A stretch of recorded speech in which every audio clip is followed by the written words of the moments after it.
occasion here on the farm, as you would expect. Emmett Kinney sends it deep. And a touchback.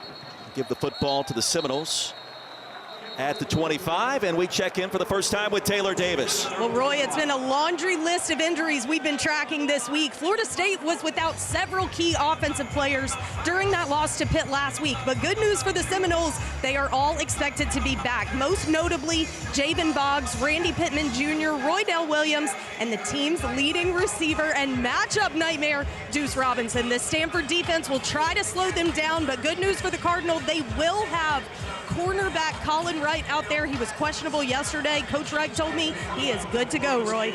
Arguably the best defender on the Stanford defense. Big news indeed. And for Florida State, its full complement of weapons returning after so many missteps just 1 week ago against Pitt. And our first play results in our first penalty. Delay a game, offense, 5-yard penalty, first down. Our veteran ACC crew led by Darryl DeBerry this evening. And Mike Norvell, year 6. An incredible start to the season. The victory over Alabama. The college football universe, Sam, was turned upside down for about 3 weeks. The Noles were back until Charlottesville happened and a 3-game losing streak to follow. And on the road for the first time here in Stanford, there is work to be done. After the infraction to the flats, and the pass will be grabbed quickly by Randy Pittman Jr., a 7-yard gain. Galvan tapped him out. Impressive play early on, but I'm watching the interior, the offensive line versus the defensive line. Stanford, they love to have big, strong defensive linemen. Castellanos, who's going through an injury, had his ankle hurt first play of last week. So if that defensive line can get pressure, could spell trouble for Florida State. Gavin Sawchuck joins Castellanos in the backfield. Pressure off the edge for the Cardinal. FSU picks it up. Castellanos goes long, double coverage, and incomplete. Well, on his horse was Lieber. And Micah Dancy, the speedster, was open for a moment. It's 3rd down and long. They're going to go back to that matchup. I understand that it was an incomplete pass, but Micah Dancy can get behind this defense. So 3rd down, 3rd and 8, obvious passing situation. Let's see if Stanford can win up front. Cardinal coming off a loss at SMU a week ago in a game in which they were very competitive until late. Noles a 3-point setback at home to Pitt. Now out of the top 25. On 3rd down, the pocket collapses. Castellanos takes off. He'll pick up 1 on 3rd and 8. Galvan shoved him out. And the Seminoles 3 and out on possession number 1 tonight on the farm. Impressive job, but what I saw 2 guys spying Thomas Castellanos. Number 0, Josiah Galvan, he was the main spy. Castellanos has a lot of speed, so if you want to try and combat that speed, you can either bring pressure or keep a spy, and the spy worked on that play. Max Chiamento on the field for the first time to punt for FSU. And Liam Thorpe from the 18 calls for a fair catch after a punt of 54. So an interesting start out west. Ben Gulbranson, the quarterback for the Cardinal, wearing their vintage helmets tonight, going back to the 1970s. And Gulbranson, a transfer, Sam, from Oregon State, who is starting to settle in a little bit. Well, he was starting his career as a doctor. He finished his time at Oregon State. He didn't think he was going to play football anymore. Then he got the itch again, and now he's back playing football, trying to lead this Stanford offense. They didn't play well last week. He got sacked over 6 times. But if they can protect him up front, could be a big day passing. Senior from here in California, the handoff Micah Ford. Big collision crossing the 20, a modest gain on 1st down. One thing to expect, Roy, as you're watching this game, is expect a lot of tight ends. This is old school football, whether it's old school Stanford football, old school Frank Reich, or Andrew Luck football. There will be many tight ends on the field, a lot of what we call either inside zone or drill play, a lot of runs to set up the pass. And it's been a 2-headed monster in the backfield for the Cardinal. Cole Tabb recently taking off. Micah Ford offers better size. Gulbranson into the flats, wide open. 1st down and then some for Sam Roush. Now the massive tight end starting to come into his zone with Gulbranson at 6'5", 260, picks up the 1st. That play was set up by running back Micah Ford. I understand that Roush had a great catch. He's an unbelievable tight end.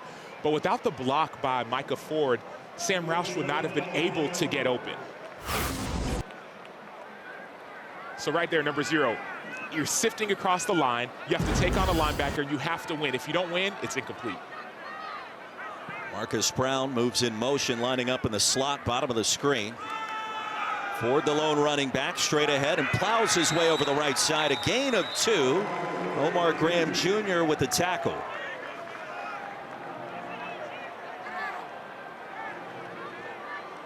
Well, a wild week 8 in college football concluding here tonight on the West Coast. And a series of upsets. Starting last night down in Miami Gardens, where Louisville arrived on the scene and was very impressive for head coach Jeff Brom. First loss of the season for the Canes. Branson, quick trigger, that's a strike, and a first down towards midfield. C.J. Williams will shove the pile into Florida State territory, and a gain of 17. We were at practice yesterday, Roy, you, me, and Taylor, and we saw C.J. Williams. He's listed as 6'1", 205, but he looks different. This guy's physically jacked. I don't know a better word. Jacked, juice, I don't know what the word is, but he's a specimen. So he doesn't have the measurables, but he's maximizing every ounce that he has. Well, Florida State goes 3 and out. Stanford on its first try, already in Seminole territory. And Williams' production off the charts the last 3 weeks. First touch, Cole Tabb. And a different burst for old number 33. A late penalty flag comes in at the 40.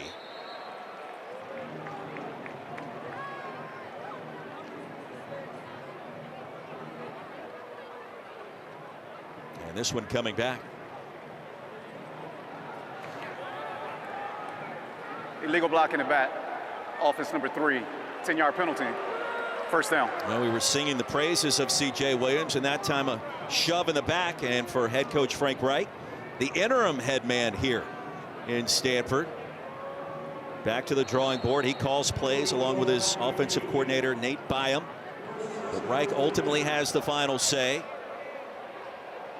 And so now it's 1st and 14 after the block in the back from midfield.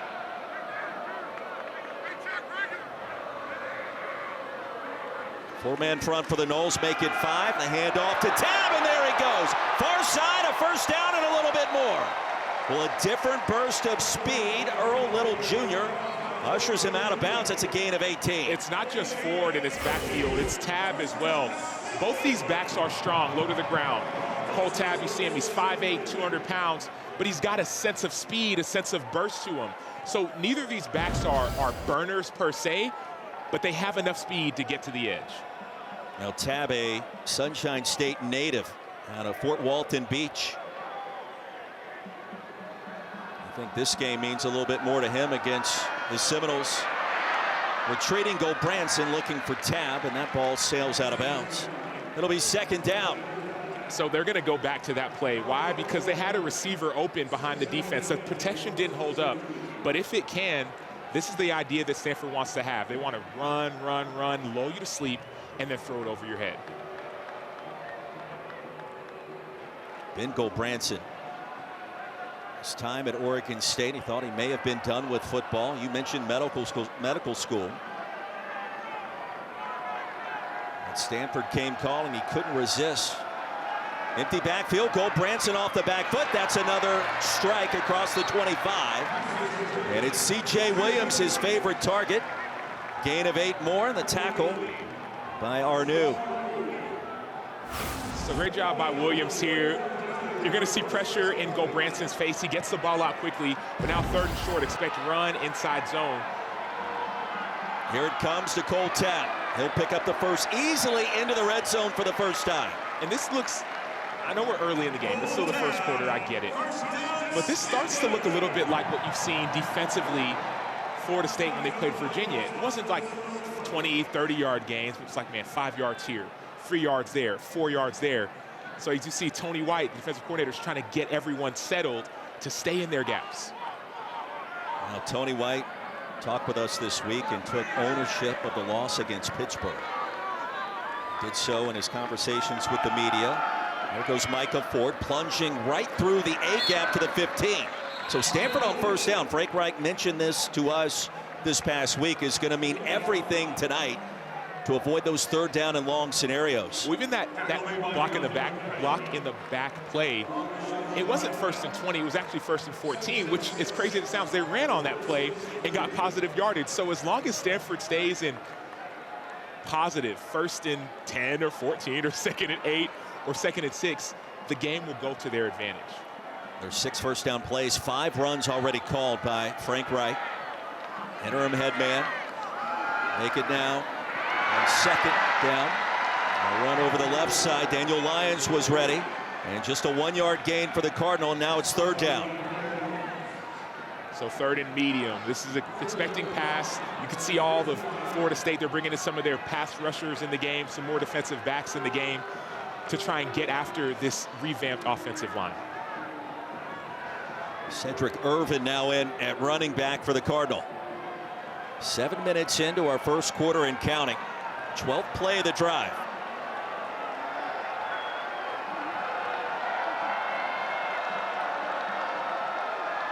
Cole Branson wants to throw it.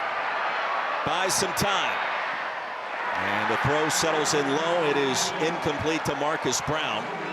And Brown only 3 receptions this season.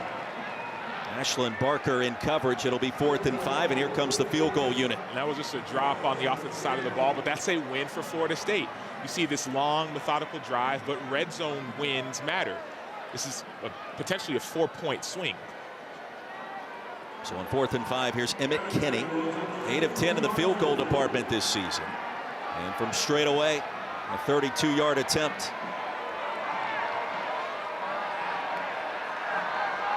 It's long this year.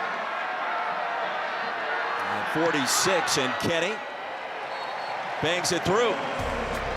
Stanford strikes first at home. 3-0 our score. 7:42 remaining in the first.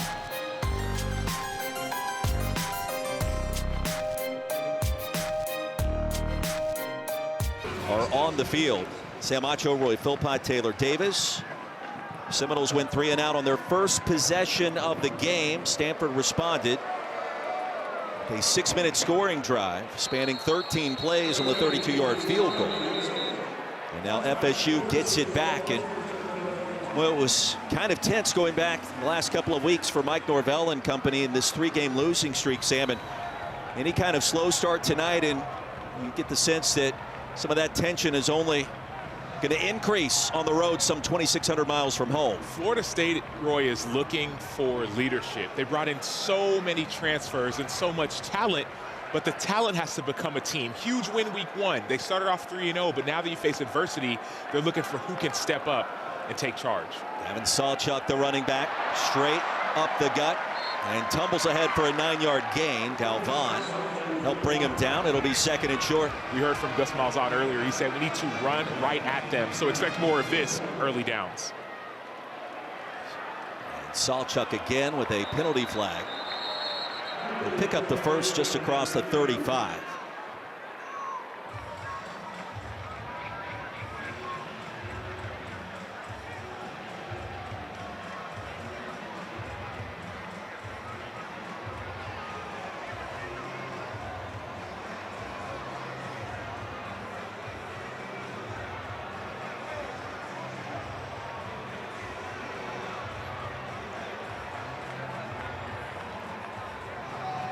After a lengthy conversation, Gerald DeBerry. There's no foul for an illegal block below the waist. 2nd down.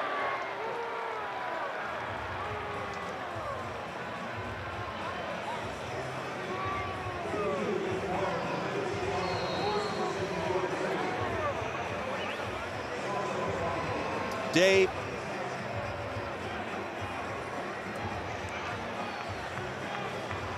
Dave, thank you very much. Here in Stanford, the Cardinal have struck first after forcing an early 3 and out by Florida State. A 6-minute scoring drive resulting in a 32-yard field goal. The difference so far, Seminoles get it back in a 7-yard gain by Sawchuck. Matt Rose brought him down, and here comes tempo for offensive play caller Gus Malzahn. Back to the well one more time on 2nd and short. Sawchuck spun down near the 46. we've seen quickly, Roy, we've seen so much of Tommy Castellanos and his legs this season, but this game may be different. He's battling injury, and so we may see a lot more Sawchuck, a lot more of the running game, not Tommy Castellanos using his legs. 4 straight runs to start this possession for FSU. Castellanos, the transfer quarterback. You see his numbers in his career going back to UCF with Gus Malzahn. Stop at Chestnut Hill with Boston College and now in Tallahassee. Big find for this offense, which is the best in the ACC. Castellanos layers the throw into Stanford territory for the first time. LaWayne McCoy, the sophomore out of Miami, picks up 18. Well, that's the effect when you have 5 or 6 straight runs. The linebackers start to step up just a little bit. They don't get deep enough in their drops. Number 0, Josiah Galvan, didn't get deep enough. Sawchuck on the toss. Dances out inside the 35. And a short pickup on first down. The Seminoles offense has not been an issue this season because of that man. Gus Malzahn came in as the former head coach at UCF. His track record at Auburn and going back to his high school days in Arkansas, legendary. They'll fake the toss. Castellanos zips one, incomplete. And there was contact at the 10-yard line. Florida State receiver, it was tight end Randy Pittman that was upended by Scotty Edwards. And that looked painful, Sam. Well, it was a benefit that that ball was about 10 yards too high. Time out on the field for an offensive injury. That likely would have been an interception. Scotty Edwards, number 21, read that play. He was going for the pick, and notice he's playing the ball, so that's unintentional contact, but it definitely looked painful. And remember, Pittman was banged up going back a week ago. A tight end that has put up big numbers this year for Florida State. He remains on the field. Then earlier today, Texas Tech goes down also from the ranks of the undefeated against Arizona State. Back to live action on 3rd down. And McCoy upended short of the line to gain. Pittman did get up under his own power moments ago. And now it's 4th down for the Seminoles. Bringing on the field goal unit, but that was an unbelievable job by Shea Ojerike coming across the middle in man-to-man coverage and making that tackle. Jay Recrae gets it done. Pass was a little bit behind him. Here's Jake Weinberg. Powerful leg. Been outstanding on kickoffs this year. Every kickoff has made it to the end zone. This attempt from 51 would be a career long. And from the right hash. And they'll stop the play with a penalty flag back near the goalpost. That's delay of game. Prior to the snap, delay of game, offense, 5-yard penalty, 4th down. So on the first play from scrimmage, Florida State had that very same penalty, now attempting a 51-yard field goal for Mike Norvell's club. They'll back it up to 56. Keep your eyes on the interior because that last ball was blocked on the inside. So now that you're 5 yards further back, the ball flight, the flight of that ball may even be lower on this kick. 3-game losing streak for Florida State coming into tonight after an incredible start. A win against Alabama way back in week 1. They're going to call this a 57-yard attempt near midfield. A redshirt freshman.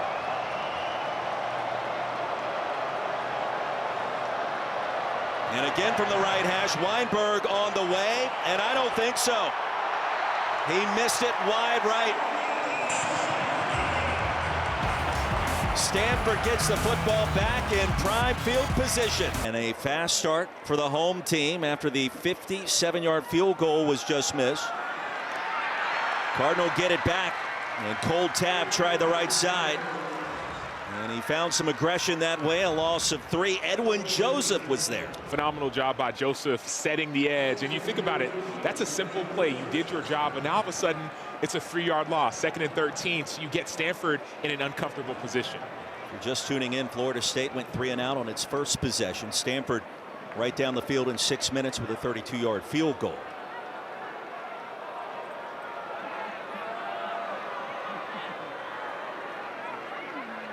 Tabb remains in at running back on 2nd and long. Branson with time, tipped at the line of scrimmage. Batted down, it'll be 3rd and 13. Heavy penetration on the right side, and that's a good sign for Florida State after a defense really a week ago against Pittsburgh. Struggled in multiple areas, Sam. Well, a good sign for Florida State, a bad sign for Stanford, because when you're in an obvious passing situation, Stanford has struggled. That was Kevin Wynn, number 55, on the inside with the pressure and then matching the quarterback's hand. But multiple sacks last week is not a good sign for Stanford. Cole Branson has been sacked 20 times this year. A young offensive line that's battled injuries. On 3rd and long, Cole Branson heaves one deep. And the pass is going to be intercepted at the 25. Earl Little Jr. looked like the receiver playing center field and records his 2nd pick of the season. Earl Little Jr., number 0, plays the rover position. They call him the hammer, the enforcer, plays with a chip on his shoulder. But this is just a bad pass. Number 11 is wide open. Bryce Farrell is open, and this is just a miss by Cole Branson. Nice Florida State contingent has made the trek to the West Coast here tonight. They've been making some noise. And so the Seminoles get it back, trailing 3-0 deep in their own territory.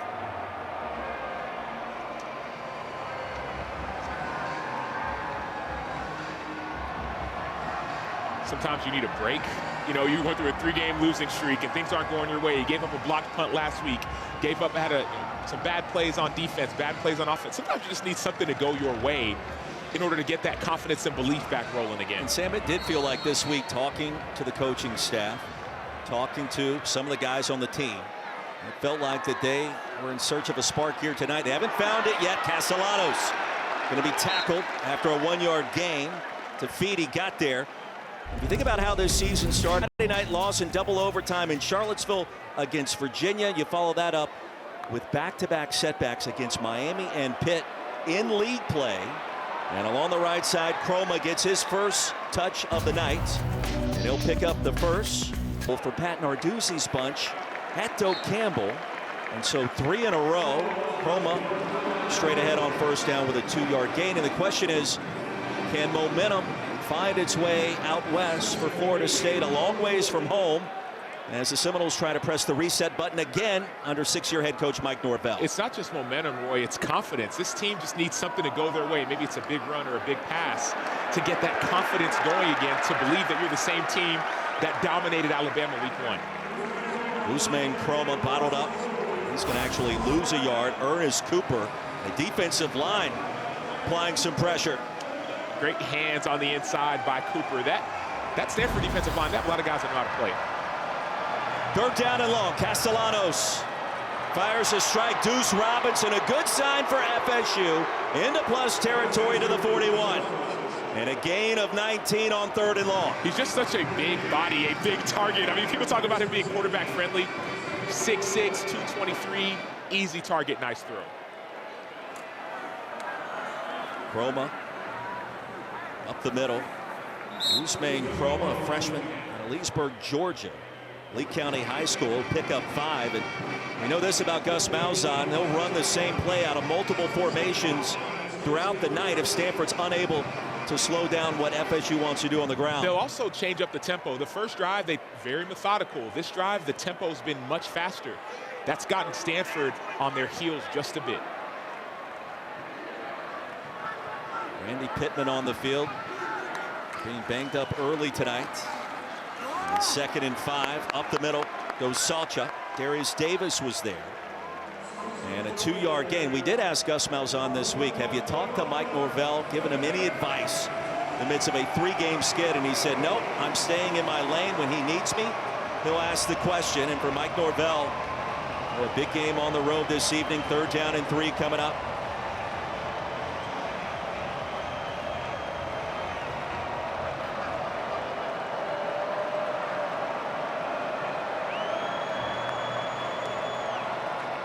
Delayed give, straight ahead, a 1st down, a little bit more. Gavin Sawchuck, beautifully designed play, well executed, picks up 9. Great job by number 55, Gunnar Hansen, the left tackle.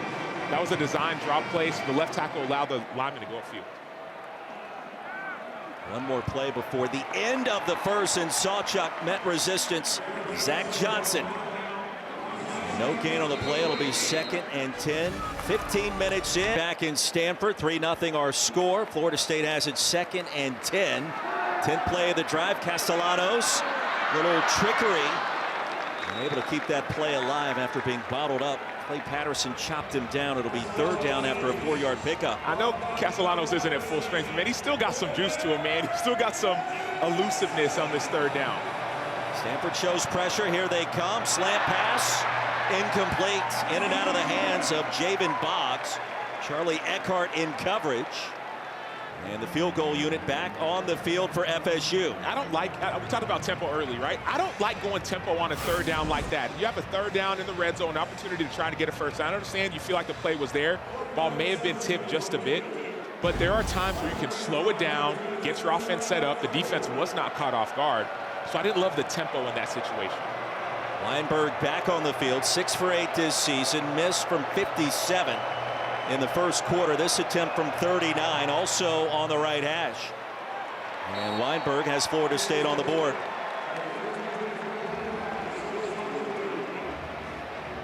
Yards per completion this season. It's the top-ranked offense in the Atlantic Coast Conference. And a quick reminder, coming up Sunday NFL Countdown. Head your way tomorrow before the Vikings battle the Eagles. All access at Justin Jefferson's Flight School. Plus, live from Dallas for an NFC East showdown between Jane Daniels, Dak Prescott, and Randy's best catches of the week in You Got Moss.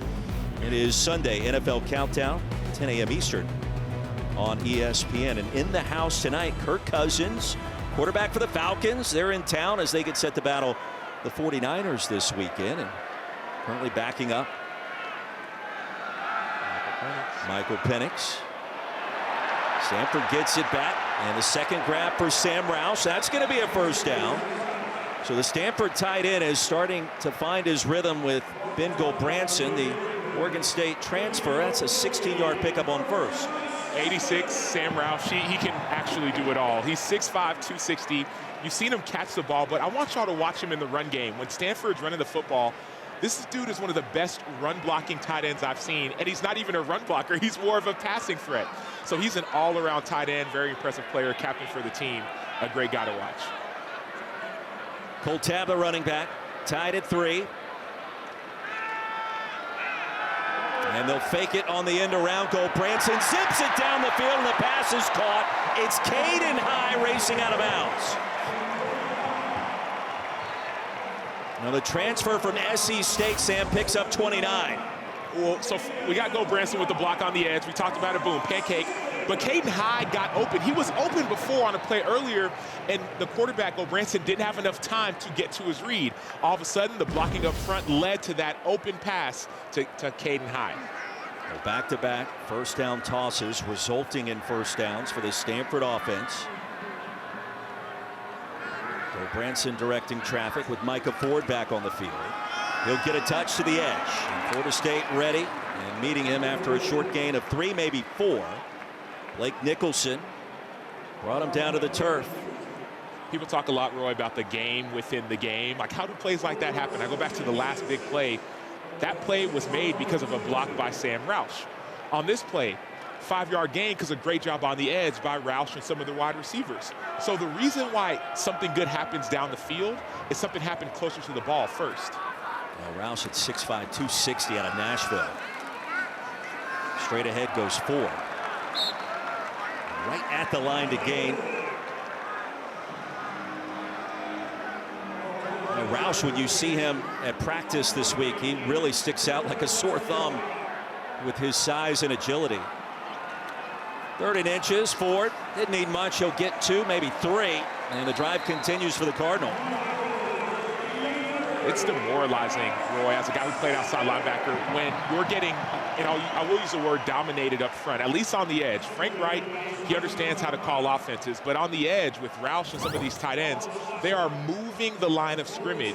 Even if it's 2, 5, 4 yards, they're getting enough push where all of a sudden you're getting 5, 6, 7-yard gains. Frank Wright reminded us yesterday as they bring in 2 tight ends. Stanford is known for offensive linemen and tight ends. They want to get back to more of that with their general manager Andrew Luck, the former #1 overall pick in the draft, and interim head man Frank Reich. You're starting to see more 12, 13 personnel on the field on film these last couple of weeks. And if you're a defender, you have to understand the kind of game that it's going to be. You have to be on the great. field for an offensive injury. You have to be great with your hands and great getting off blocks. Micah Ford remains on the turf as we step aside. Florida State fans, of course, following the Crimson Tide all season long. Alabama's lone loss to FSU in week 1. Back here at Stanford, Farrell with a 4-3 speed, spun down in the 15. We'll rule him down closer to the 11. It'll be 3rd down from there. And general manager Andrew Luck moments ago assisting Micah Ford off the playing surface, along with his interim head coach Frank Reich.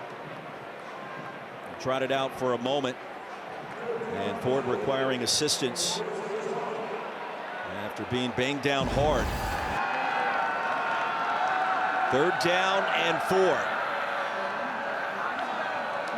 Tabb, the running back. Branson wants to throw it. Here comes the heat. And out of bounds. Preserve the field position for a potential field goal unless Frank Reich decides he wants to go for it. It's been a low-scoring start. Here comes the field goal unit with Emmett Kinney. It feels like a catch-22 because if you're Stanford, you're happy about these long, sustained drives, but you're disappointed because they're not turning into touchdowns or turning into field goals. And for Tony White and Florida State, you hate giving up all this yardage, but this is actually a big-time win, holding them to 3 points. Kinney on the season 9 for 11. Connected from 32 in our first quarter to start the score in this attempt from 30. Movement along the left edge. Here comes a penalty marker, and the field goal was missed. But Edwin Joseph, Sam, I believe he jumped across the line of scrimmage. It looked like he moved early, and that's what the referees are signaling as well, which would be a 1st down. Offside, defense number 3. That 5-yard penalty resulted in 1st down. A delay of game on offense to start tonight. A delay of game attempting a 51-yard field goal earlier tonight. And now offsides on 4th and 4. These are some of the things, Roy, where you say these are unacceptable. Like there's reasons why people lose. And going offsides on a 4th and 4 when you don't have to, those are the reasons why you could get frustrated if you're a Florida State fan. So instead of the field goal, it's 1st down and goal. Tabb, the running back. Branson, a quick give. A stutter step, and he's hammered at the 6. Omar Graham Jr. brought him down quickly. They haven't used a lot of their tight ends in the red zone. It's been more run game, but man, this is a time where I would target some of those big tight ends. Maybe it's 86, Sam Roush. You're showing run, you've shown inside zone, you've shown some of the outside plays. Well, you show it, and all of a sudden you throw it over their heads. 10th play of the drive coming up, and a tie ball game. First ever meeting between these two. It's a conference affair tonight. Tabb again. Tries to get to the edge. He cannot. He's dragged down from behind. Deontay McCray with a lasso stop.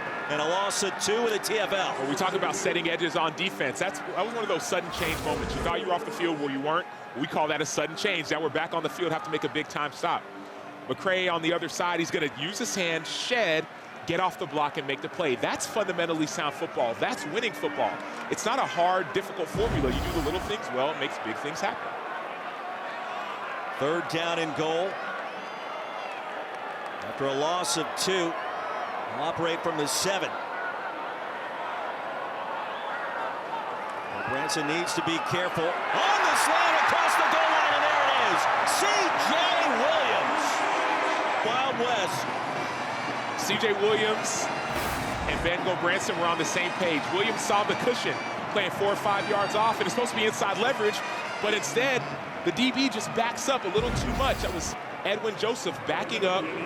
You cannot back up in that situation. You have to stay inside. You can't allow the receiver inside of you. After a 30-yard field goal was missed on 4th and 4, offsides resets the drive. It was ruled no good. Gave the Cardinal a 1st down, new life. And Moments later, their first touchdown of the evening. We'll send you back to the studio and Matt Berry.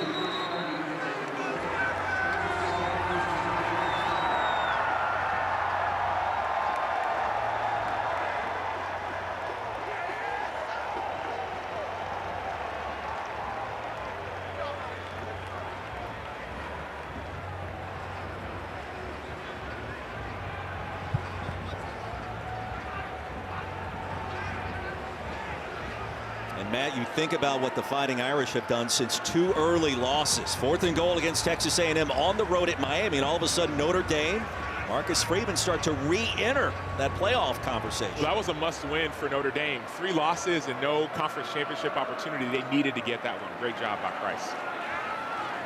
Over the right side goes Sawchuck. Gavin Sawchuck picks up 4. Mitch Lieber brought him down. It'll be 2nd and 6 for Florida State. The Seminoles have started moving the football. You heard from Mike Norvell at the end of the first quarter. Gus Malzahn's offense finding a little bit of a groove, but only 3 points to show for it thus far. Said they do what works, right? That's what Gus Malzahn said. Well, the hurry-up tempo worked last drive, so I would say get back to that. Sawchuck over the left side across the 30, and that's it. It'll be 3rd down. Now Sawchuck picks up another 2. Is Cooper able to get him down, and here we go with 3rd and 4. I know that the offensive coordinator and the coaching staff of Florida State said that we want to run it right at him, but in this situation, one of the strengths, in my opinion, of Stanford's defense is their interior, so I would say throw it on the edges rather than run it right at him. Castellanos, deep ball to Robinson. It is incomplete, so Deuce Robinson, the blanket coverage by Brandon Nicholson. And the Seminoles go 3 and out. I love the way that Brandon Nicholson played that play. He didn't panic in the midst of that coverage. He could have tried to panic or could have tried to grab and pull. No, he didn't. He wasn't able to turn his head around, which was fine. Just don't grab and don't push. That's on their best player, their best receiver, Deuce Robinson. Great job by Nicholson. Liam Thorpe back deep to receive this punt. Max Cimento, junior out of Daytona Beach, a wobbler, and Thorpe with a fair catch at the 30. Cardinal will get it back, leading by 7. Under 8 to go in the half.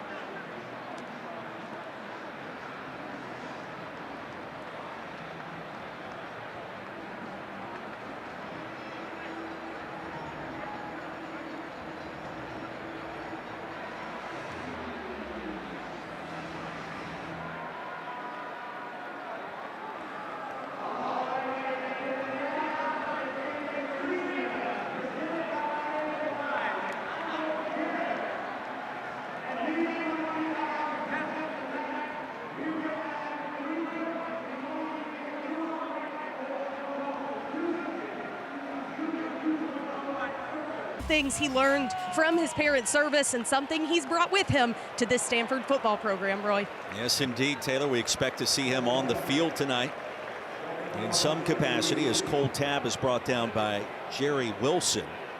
It's a 4-yard gain for Stanford, already leading by a touchdown. How cool is it? Maybe not cool, but just one of those things where you've noticed that some of the most disciplined people, their parents were in the military. The best football players, their parents were in the military. There's a correlation there.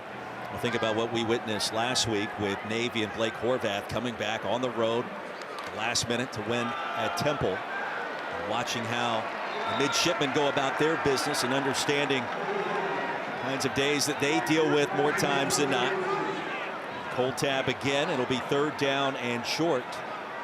There's a method to the madness. After another 4-yard pickup, they'll fake it to Tabb. Go Branson. Surveys and now retreats into the flats, and the pass incomplete, looking for Onobwe. And so now 4th down and 2. Cardinal did have some momentum before this possession, and now Florida State, the much needed stop, try to regain its momentum tonight. I'm telling you, Roy, this is the second time that we've seen someone get behind Florida State's defense. I understand that Gobranson didn't have the time, but Bryce Farrell was wide open behind the safeties of that defense. So expect Stanford to go back to it. Flintoff on, and Aiden Flintoff sends it to Squirrel White. White healthy enough with a fair catch after a punt of 49. And now a quick word from Arby's. Sam, you mentioned it earlier, watching Tommy Castellanos in person. It's different than watching him on film, on television. There's a different burst of speed, and that ankle has not been 100%. It was injured first play from scrimmage last week against Pittsburgh. He's looked explosive tonight, but Stanford has bottled up this FSU offense when it matters the most. Jalen Lucas brought down by Jay Green. Yeah, he got injured in the first play of last week, but also got banged up in that Miami game. So though he still has some burst, what we're seeing isn't the best as far as the athleticism of Castellanos, but it's still good enough to make plays. Gavin Sawchuck checks back in. Seminoles still in search of that elusive spark on the road. They'll set up a screen. Randy Pittman Jr., the tight end, upended. Crossing the 15, and that's it. Galvan brought him down. It'll be third down for FSU. So third and obvious pass. We've seen Stanford at times bring a lot of pressure. Earlier in the game in the first quarter, they had about 7 guys up at the line and brought 6 of them. Now they have about 5 at the line. 3rd and 5. Castellanos thought about taking off, goes underneath, and the pass incomplete, looking for Pittman. Heavy pressure with Ernest Cooper, Sam. That was the difference. And it's 4th down again for Florida State. 44, Ernest Cooper, the redshirt junior from Arlington, had the play on that. But I still don't love this method of attack. They're trying to attack the inside, the teeth of Stanford's defense. That's the strength of their defense. Don't try to run it up the middle versus Stanford. I would attack the edges, because the problem is you get to 2nd and out 9, and you go to the screen, you go to 3rd and 6, and you don't get a chance to really get a rhythm going. Second straight 3-and-out force by the Stanford defense. And the ensuing play, another penalty marker flies in. False start. Offense number 85. 5-yard penalty. 4th down.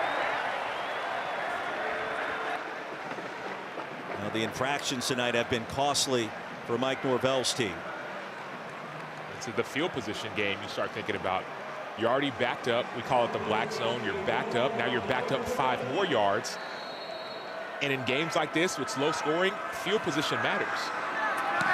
All 4 penalties coming pre-snap for FSU. Liam Thorpe on the run. Into Florida State territory. Still on his feet. Shot down to the 32. So after a punt of 45 yards, a return of 26, Stanford in business once again. I want y'all to keep your eye on number 51, Sam Mattingly. Well, first of all, great job on the return. But watch 51, he just gets his hands up and he shields off the guy who's trying to make a tackle. If you push him in the back, that's an illegal block in the back. That's a smart play by linebacker Sam Mattingly, and a great return by Thorpe. Thorpe's a true freshman out of the Empire State. Getting dapped up on the sideline. That punt nets just 19 yards after the return. Let's see if the Cardinal opt to take a shot. I love your mentality, Roy. I don't know if that's Frank Reich's mentality. He seems more of like, give me 3 yards in a cloud of dust. You think about his time as a quarterback in the NFL, as a play caller. He's leaning with you and Cole Tabb. Remember, Micah Ford was helped off the field earlier in this quarter. That's a 4-yard gain. I mean, for a moment in time, Frank Reich orchestrated the 2 biggest comebacks in football history. One at Miami when he was the quarterback with Maryland. And then the second time in that infamous game in the AFC playoffs, 1993, that January, trailing the Oilers 35-3 in the 3rd quarter. Bills came back. The offense has been in his DNA for a long period of time. Now the interim head coach trying to right the ship for his general manager, Andrew Luck. The story that was told to us yesterday, as you take a look at Coach, and as the offensive coordinator for the Eagles, winning the world championship just 7 years ago. 3rd down and 3. Gobranson in zone. Incomplete. There's a penalty flag looking for Brendan Doyle.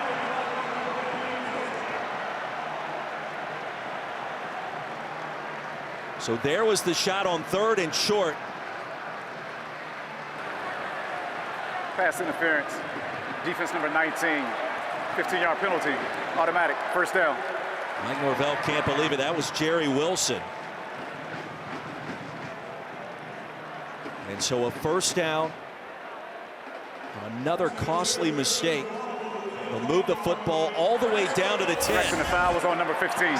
Big mistake, but a brilliant play call. Why? Because last time on 3rd and 3, they ran it. This time it's 3rd and 3. There's 3 tight ends in the game. So Florida State may be thinking it's going to be a run. The DBs are back on their heels, not in the right position, and they panic at the point of attack, unlike what we saw Stanford do at the point of attack. They did switch the penalty to Shamar Arnu. Branson pocket collapsing. The throw is low. Tried to squeeze it, threading the needle to Sam Roush. It'll be 2nd down and goal. And as bad as we say that it's been for Florida State, just with some of these silly penalties, the ship can be righted by one guy on the defense having an interception or a sack fumble or making a play for the team. So you feel like it's not going your way. As a player on the field, you can be a part of changing that outcome.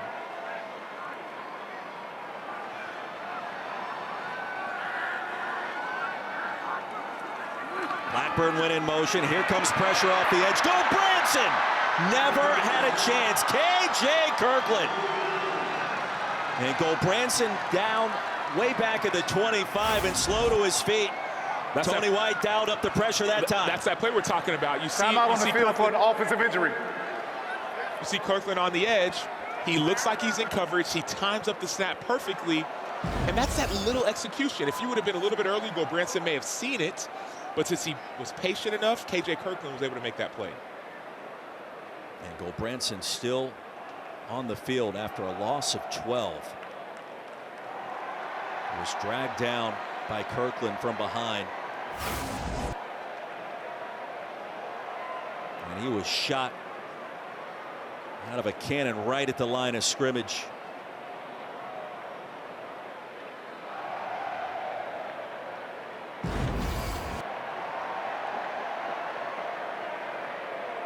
Well, the backup quarterback is Elijah Brown.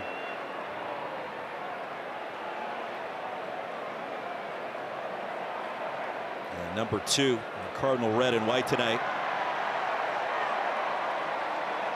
Did start in a game last season. And Go Branson needing assistance to get off.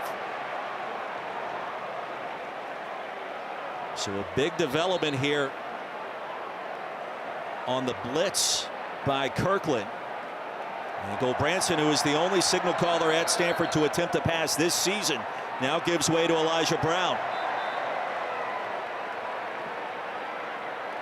Redshirt freshman out of Huntington Beach, California. Did attempt 48 passes last season. Saw action in 3 games. 3rd down and goal.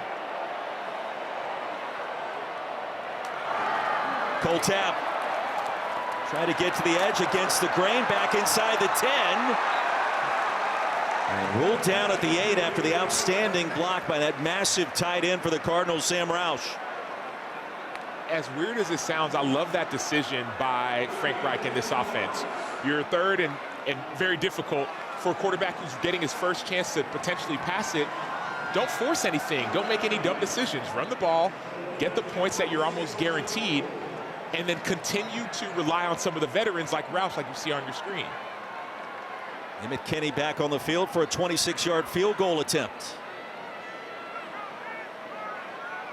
9 of 11 this season. Remember the 30-yard effort he missed, but the penalty changed that by Florida State on 4th and 4. This time he's good. About the Houston Texans, man, they started off really slow, but they're finally getting their swagger back. NFL always fun this time of year, and another doubleheader on Monday night. Both teams with their full complement of timeouts remaining, less than 3 minutes to go in the half. And a Stanford team that was a sizable underdog coming into the night. The 10-point lead. You think back over the years, Sam, and Stanford, a program known for pulling off an upset or two, it feels like, at home or on the road. As we check in again with Taylor Davis. We're really down. Question whether or not we would see him tonight. Florida State, good news across the board for the most part in terms of the injuries. Castellanos will race ahead, and across the 30, we got all the health now with Deuce Robinson, Pettis, Pittman Jr., Javen Boggs. Only 3 points to show for it thus far. Now we're seeing some of that tempo. At least they're getting back to what worked earlier in the game, the tempo offense. Pressure off the edge, the inside handoff. Plowing is Sawchuck. It'll be 3rd and 1. Charlie Eckhart met him near the line to gain. And here comes the tempo. Sawchuck with a crease and a first down to the 40. A 6-yard gain on 3rd and short. Jay Green stopped him. And the drive begins here for Gus Malzahn and FSU.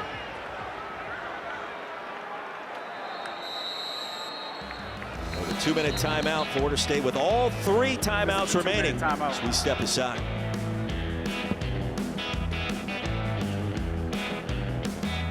Him of note, starting right guard Emiko Gorgie was also with him on the cart. Guys, I'll make sure to get updates at the half as far as their availability goes. Taylor, thank you. After the 2-minute timeout, Castellanos ahead to the 45 on first down. Zach Johnson after the 5-yard pickup stopped him there. 2nd down and 5. Seminoles just 3 points so far in the half. Trying to finish strong, and Castellanos slides down short of the line to gain. It'll be 3rd and 2. Yeah, I don't like that slide by Castellanos, because when you slide leg first, when you slide feet first, the ball's going to be stopped at the beginning of the slide. If you go head first, the ball will be stopped where that ball is. So, critical mistake. And the Dartmouth transfer, graduate student, pressed into duty. 3rd and 2. Sawchuck with a cut and a maneuver into plus territory. That's enough to move the chains. Great effort by Sawchuck on getting that first down. Clock stops, get reset. Stanford a perfect 2-0 at home this season. Deep ball, Deuce Robinson came back to get it. Steps out of bounds at the 12. Right in front of Darius Davis, and Florida State into the red zone, a gain of 38. So just do that. Like, just throw it up to Deuce, right? He's 6'6", and he's down there somewhere. Watch him find the ball, track the ball, high point the ball, and make a play for his quarterback. Well, Mike Norvell reiterating to us this week, Deuce Robinson, the most trusted target for Tommy Castellanos. And Sawchuck was lining up. Georgetown Timeout called by the Cardinal. Stanford, they're first, 30 seconds. Well, I mentioned it moments ago, and it's worth taking a closer look at, Sam. Stanford just talking about this decade. I had a hard time remembering back in 2021, the upset against Oregon, a team that was in the top 5 at the time. The talent level certainly felt different then. Out of the timeout, the tunnel screen, Castellanos. And a nice gain with Jalen Lucas. Transfer from Indiana, and Gus Malzahn hinted to us this week we would see more of him. 30 seconds. And thus far tonight we have. I'm not sure why the timeout was called there by Florida State. You got about a minute left. It's 2nd and 6. You're in scoring position. I get wanting to get your team situated, but if you think you're going to score, you want to try and get as much time off of the clock as possible so you don't give Stanford an opportunity to double up, because Stanford will receive the ball out of halftime. That certainly makes this drive that much more important for Tommy Castellanos.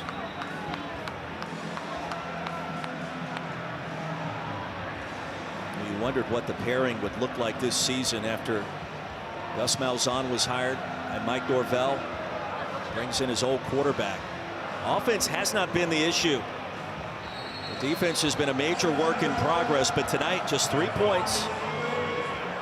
2nd down and 6 coming up. Seminoles with 2 timeouts remaining.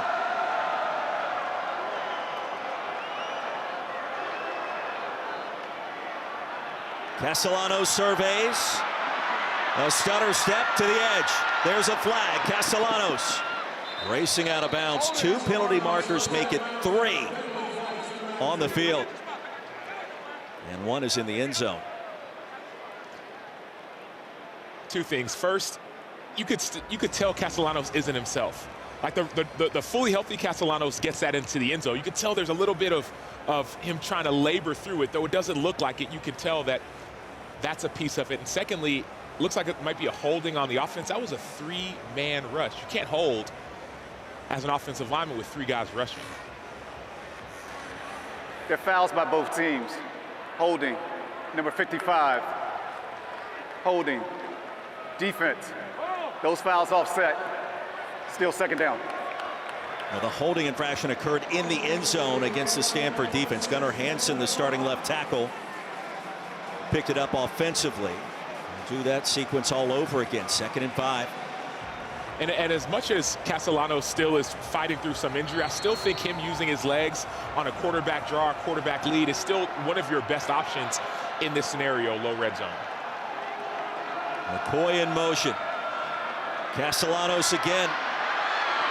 Buys some time. A lot of real estate. Wants to throw it and does. 3rd down. McCoy in the area. That ball about 10 feet over his head. That's the second ball that we've seen about 10 feet over somebody's head. I'm wondering if some of this lower body injury is really affecting not just Castellanos as a runner, but also as a passer.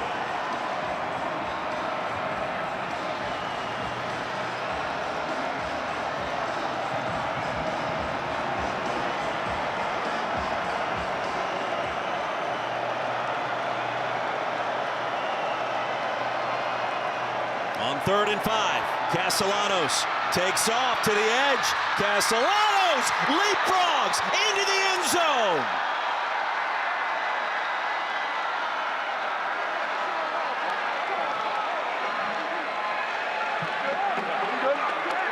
That's one way to do it. On the field is a touchdown.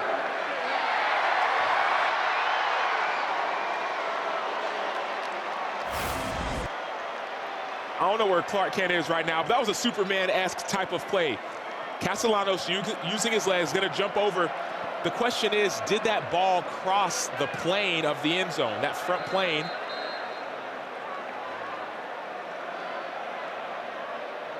Talk about putting your body on the line, injured ankle and all. The ruling on the field of a touchdown is under further review.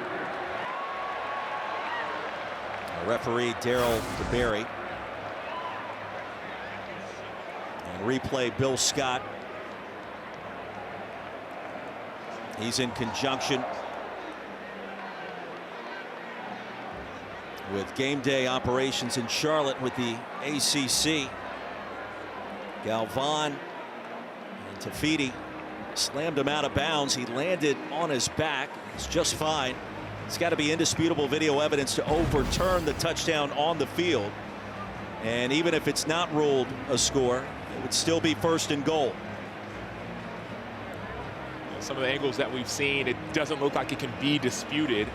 They talk about that goal line extended, so he's still in bounds as long as that ball crosses that plane. I haven't seen anything yet that tells me otherwise.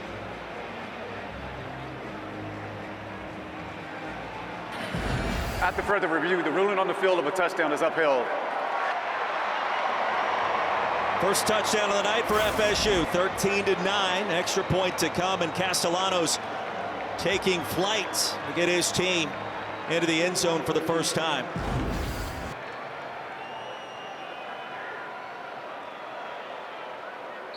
And the Florida State fans that made the trek out west starting to make some more noise. Weinberg cuts the Stanford lead down to 3. Now the Cardinal, 2 timeouts remaining and 40 seconds to work with. I'm not sure you're going to see a finer way into the end zone when his team absolutely had to have it. Putting yourself, your body, your health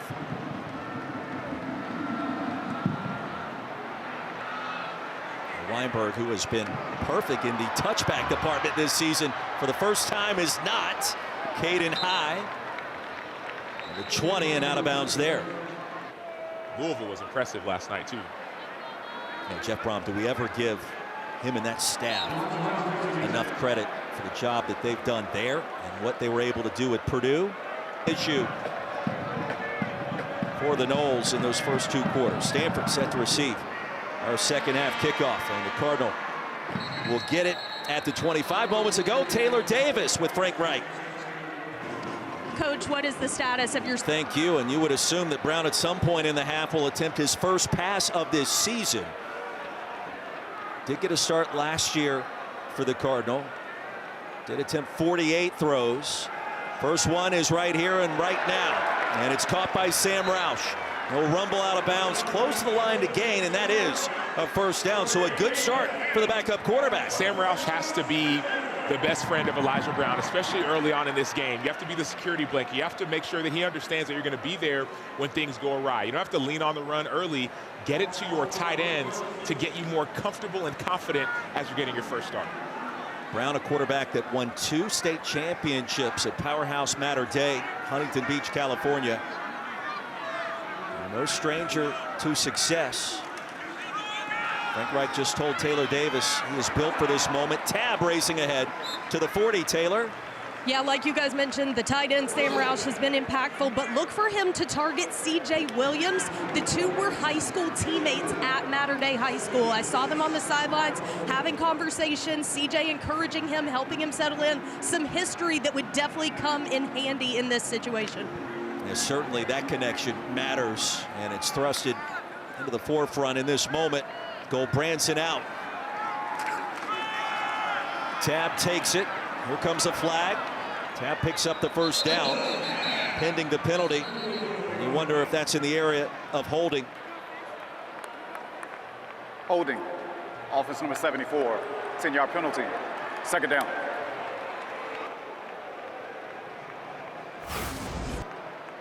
Fisher Anderson.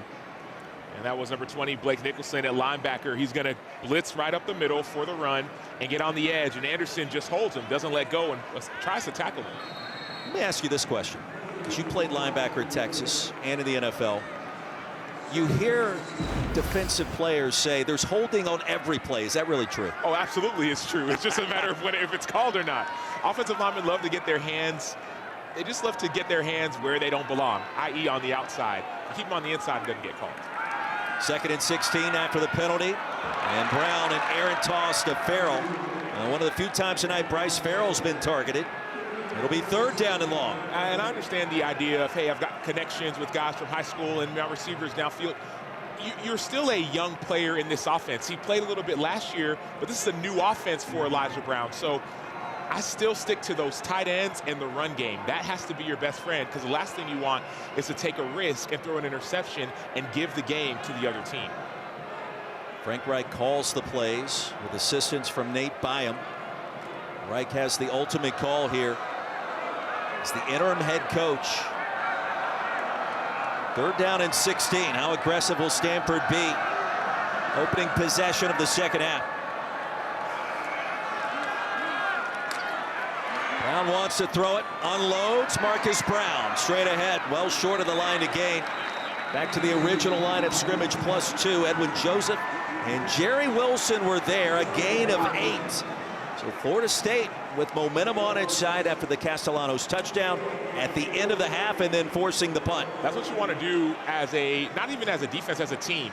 You score at the end of one half, you go into the locker room with points, you say, hey, we need 1 stop, and then we're going to get the ball back, and then we're going to score. That's how you play complementary football. You've done half of it, you've gotten the stop. Now it's time for Florida State to get the second half and try to score. Holding penalty.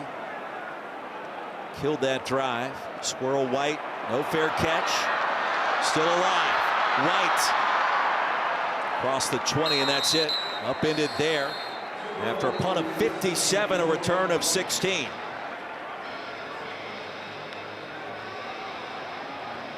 Send his legs, and then Deuce Robinson. So I may put a little bit of, I'm not going to try to put Deuce Robinson man-to-man, but maybe put a little bit of safety help over top, but have a spy on Castellanos. Run game hasn't been as effective. And the result of the invisible flag is certainly visible. Now 1st down. Castellanos deep in his own end zone, heaves one. Incomplete, a little contact near the 20. Squirrel White. And the pass was broken up by Jay Green. That pass was on target, but a great job by Green, number 5 on the inside. Not getting too handsy. There's a little bit of a grab, but we're talking about offensive linemen holding every play. Sometimes defensive players have a little bit of a grab too. And that was a clear grab, was it not? A little bit of a grab. Green may have gotten away with one. 2nd and 10. Sawchuck back in at running back to start the second half for Florida State. Castellanos running out of room. To the 15 and a sliding catch made by LaWayne McCoy. Right in front of Brandon Nicholson. That's enough to move the chains. A 12-yard pickup. And now they're getting back to that hurry-up offense. You see the receiver sprinting back down to their position to keep Stanford in their base deep. And McCoy has become a popular target tonight. Sawchuck kept his balance across the 20. Matt Rose brought him down. That's an 8-yard pickup. One of the benefits, Roy, of the hurry-up is that now Stanford has to keep the same guys on the field. They have a lot of big guys out there, so you can't transition to a nickel package. Left side run, and Sawchuck met by Tafiti. It'll be 3rd down. So now is when I would slow down if I'm Florida State. Slow down, because 3rd downs are critical down. You only need 1 yard. You could still run it. You could have the play action, have something to the flats with your tight end.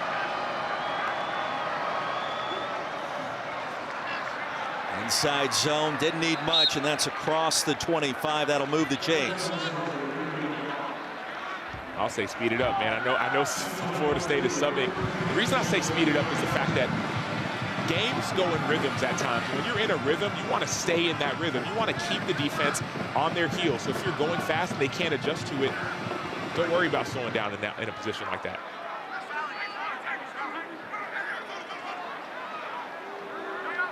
First drive of the second half for Florida State. Castellanos, the pump fake. Floats one deep. Was it reeled in inbounds? It was. Pass was caught by Deuce Robinson, his 2nd big play of the night. The deuce is loose, man. This dude, we talked about his height, but it's not just his height. Look at that. Look at the ball skills. Has a little bit of a push off, a little bit of a separation. Great ball skills by the 6'6" receiver. It's a gain of 38. Castellanos again wants it all. Man-to-man coverage. And incomplete. Jay Green on Dancy. Mekhi Dancy, the speedster, crossing the goal line. Couldn't haul it in. Love the patience again by Green. Watch him. He's beat initially, but he doesn't panic. He slows down. He does get his head around and interferes with the ball, not the man. Great patience by Jay Green. Certainly was on an island against Dancy, who owns several ACC track records, 400 meters and the 200. Castellanos, a late delivery. There goes Deuce. Penalty flag is out, and it appeared as if he was across the line of scrimmage, and you can't do that. He's hoping for it to be replayed, but that was tight. It looked like he might have been past that line. Well, that's a Gus Malzahn special. The old RPO. The last minute, Castellanos pulled the trigger. Illegal forward pass, offense number 1. The penalty is 5 yards from the spot of the foul. It also includes the loss of down, 3rd down. So line of scrimmage is the 36-yard line. If any part of his body is still behind the line of scrimmage, then it's okay, but he's way past, he's about 1 yard, 2 yards past that line of scrimmage. Loss of down on the penalty. It's 3rd and long.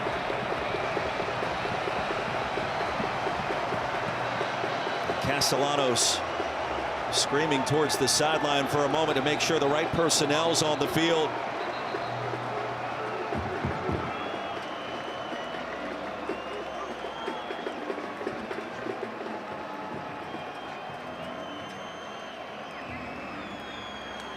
And a pause in the action. This veteran officiating crew is yet to indicate exactly why they stopped it.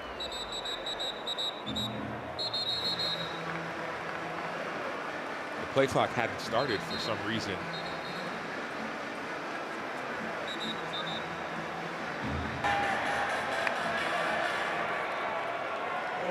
The correct down is third down.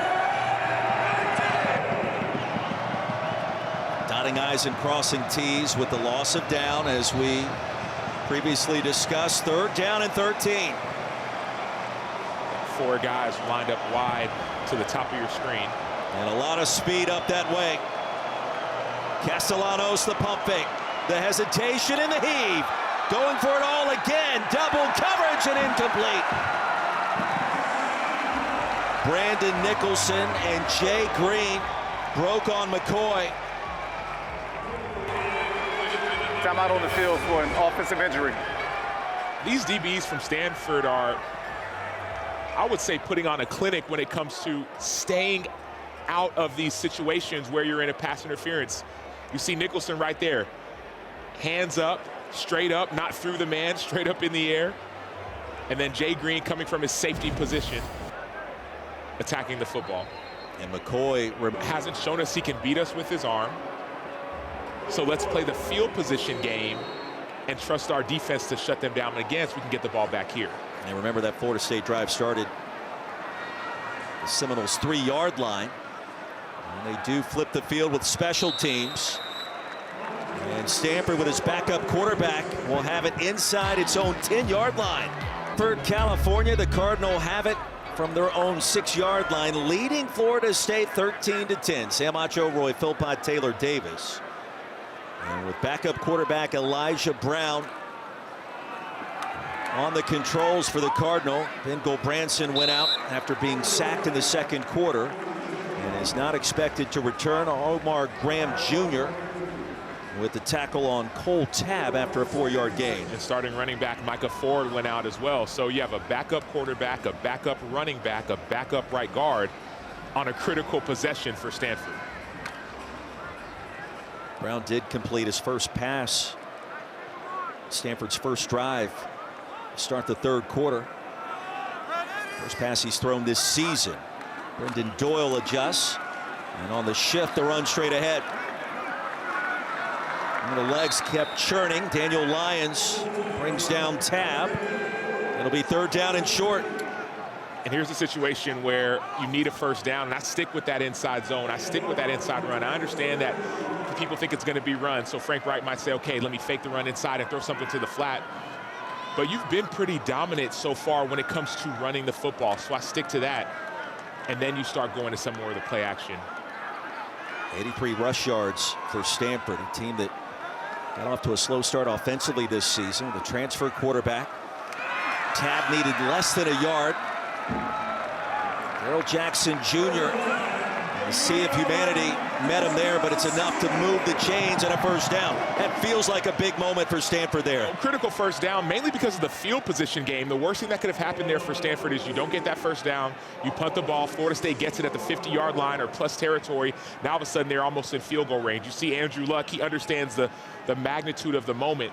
So that first down, those 10 yards are everything for this Stanford offense.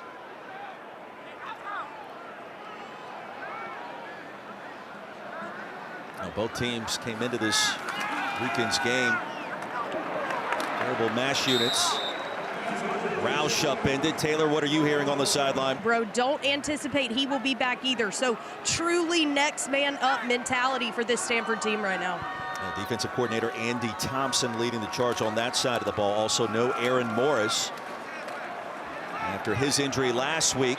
Meanwhile, another first down. The pile was shoved again in Stanford's favor. And Andrew Luck made no bones about it, talking with our entire crew yesterday at practice. They want to be more of what they used to be. With the off on you. After the first down, Brown to the air. Looking back the other direction and throws it at the feet of Sam Roush. I believe that memes were invented on the internet. Jim Harbaugh was the head coach here at the Farm. And you would put those pictures out there, and there would be 17 offensive linemen at the line of scrimmage, maybe a couple of tight ends in the backfield. That was the true power that existed in the early 2000s. It was him. It was Greg Roman. Vic Fangio was the defensive coordinator. I mean, that was like, let's talk about old school. That's old school if you've ever seen old school in college football. after the incompletion. 2nd and 10.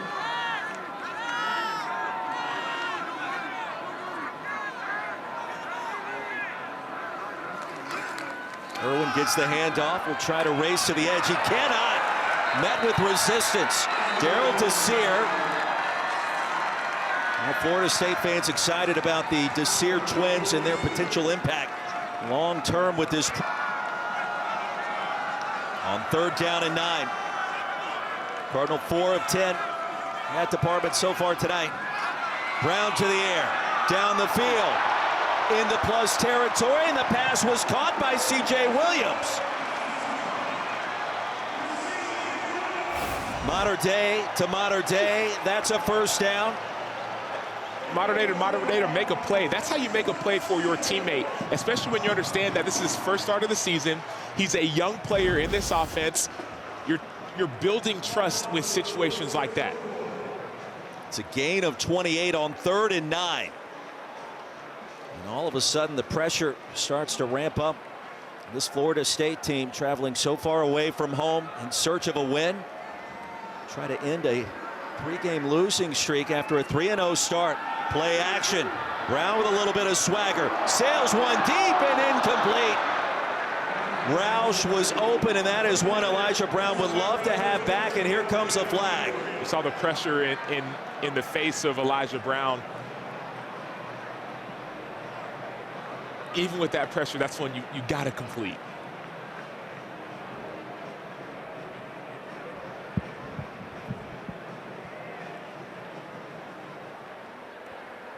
Personal foul, roughing the passer.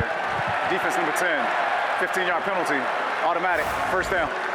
James Williams, pressure came in late. Right as Brown delivered. Right in front of that veteran officiating crew. I don't like that call, Roy, but what they say is, hey, if you have a step to get off of them, get off of them. Don't have anything extra. So the person I don't like the call, the way that the rule is enforced is, if you have that step where you can avoid them, you have to avoid them. It should have been 2nd and 10. It's now 1st and 10, all the way inside the 30. Stanford on the move.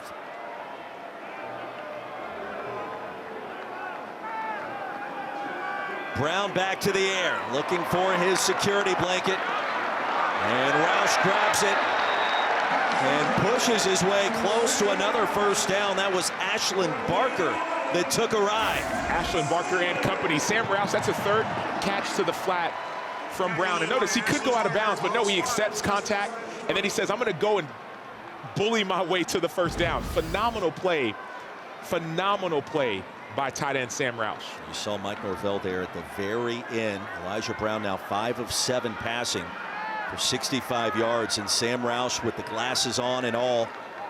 They call it nerd ball here in Stanford, California. Tabb to the edge. Tabb inside the 10. It'll be 1st and goal, Stanford.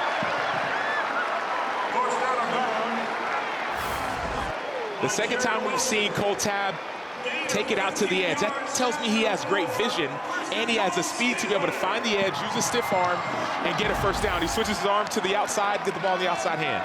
Cardinal utilizing a little tempo. Brown to the end zone and incomplete. Caden high. Thought he may have been interfered with. There comes the flag. The coverage was there for a moment by Jerry Wilson, and let's see.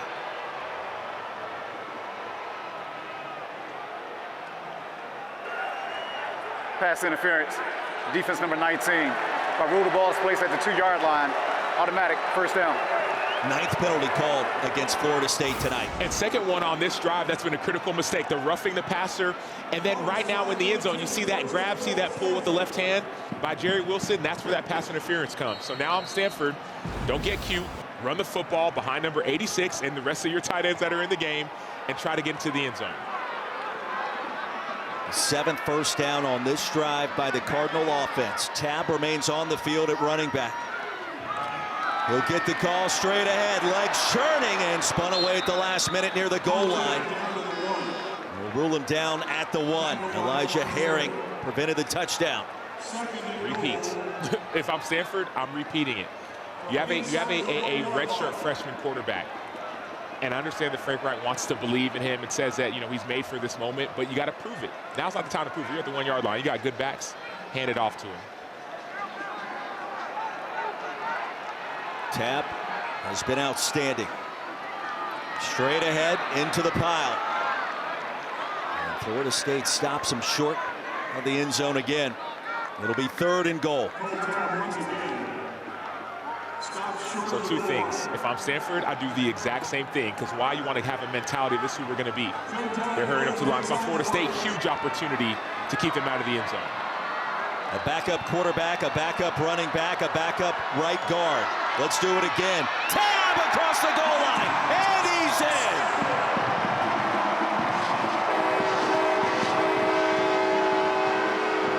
A statement by Stanford on that drive.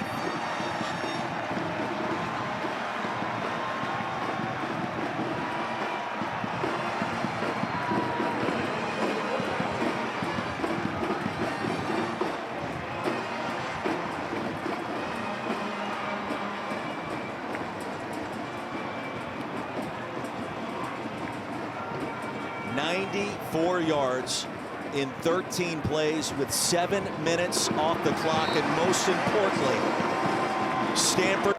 And now it's Stanford with a 10-point advantage after that 94-yard scoring drive. Jalen Lucas from inside his own 5. Spun around, still on his feet, and dragged down to the 28. Timeout on the field as we step aside. Tommy Castellanos and the Seminoles offense on the field after this.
Before you know it, just 1 month ago, Florida State was thought to be in position to go to the said playoff. Instead, 3-game losing streak after a 3-0 start, now trailing by 10 back in Stanford here in the 3rd quarter. Castellanos zips it across the field, and it's incomplete. Squirrel White, the intended receiver. Jordan Washington in coverage. It's 2nd down and 10. Sam Acho, Roy Philpott, Taylor Davis. It goes without saying, FSU still in search of a spark or something that it's missing right now. And it's been Deuce Robinson and Tommy Castellanos has been pretty much the only offense so far. 1 touchdown at the end of the half by Castellanos. Inside handoff. Gavin Sawchuck back to the line of scrimmage. He may have picked up a yard to feed. He met him there. It's 3rd down. Well, a season that's on the line at this point for Florida State.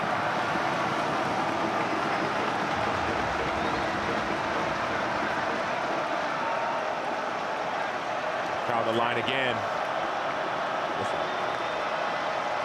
Cardinals showing pressure. Castellanos will change the play. The last 3 times they did this, they brought pressure. Looks that way again. They'll retreat the 2 inside backers. Castellanos slips and falls. Sacked all the way back to the 25. It was Scotty Edwards. I love your description, Roy, because that's what happened. Castellanos slipped and fell. There was a hole in that B gap that he could have ran up and escaped for potentially a big game. Obviously, Edwards is there to make the tackle, but without him slipping in that situation, could have been a potential 1st down if Edwards doesn't make that hit. fourth 3 and out for Florida State's offense in 8 drives tonight.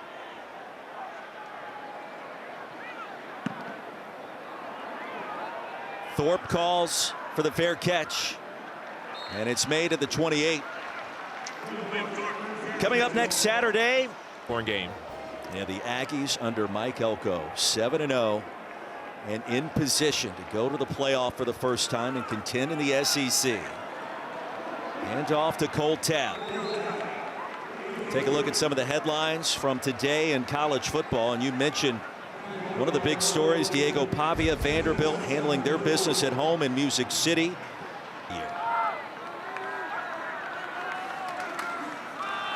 And Memphis no longer undefeated.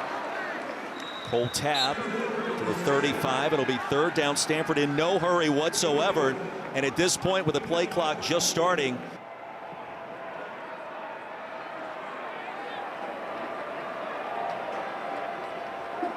ESPN College Football Primetime presented by Downey Unstoppables.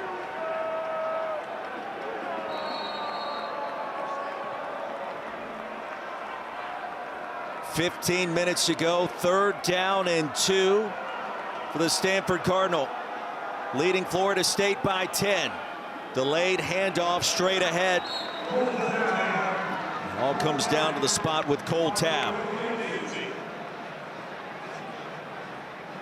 Big moments for both sides, and for a team that traveled a long way out west.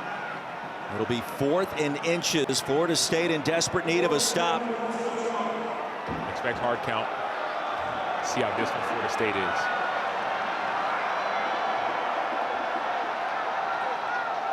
Expect more hard count. I don't see them going for this. Tabb, the running back. Elijah Brown, the quarterback, and there's movement. Daniel Lyons jumped across the line of scrimmage, and Mike Norvell can't believe it.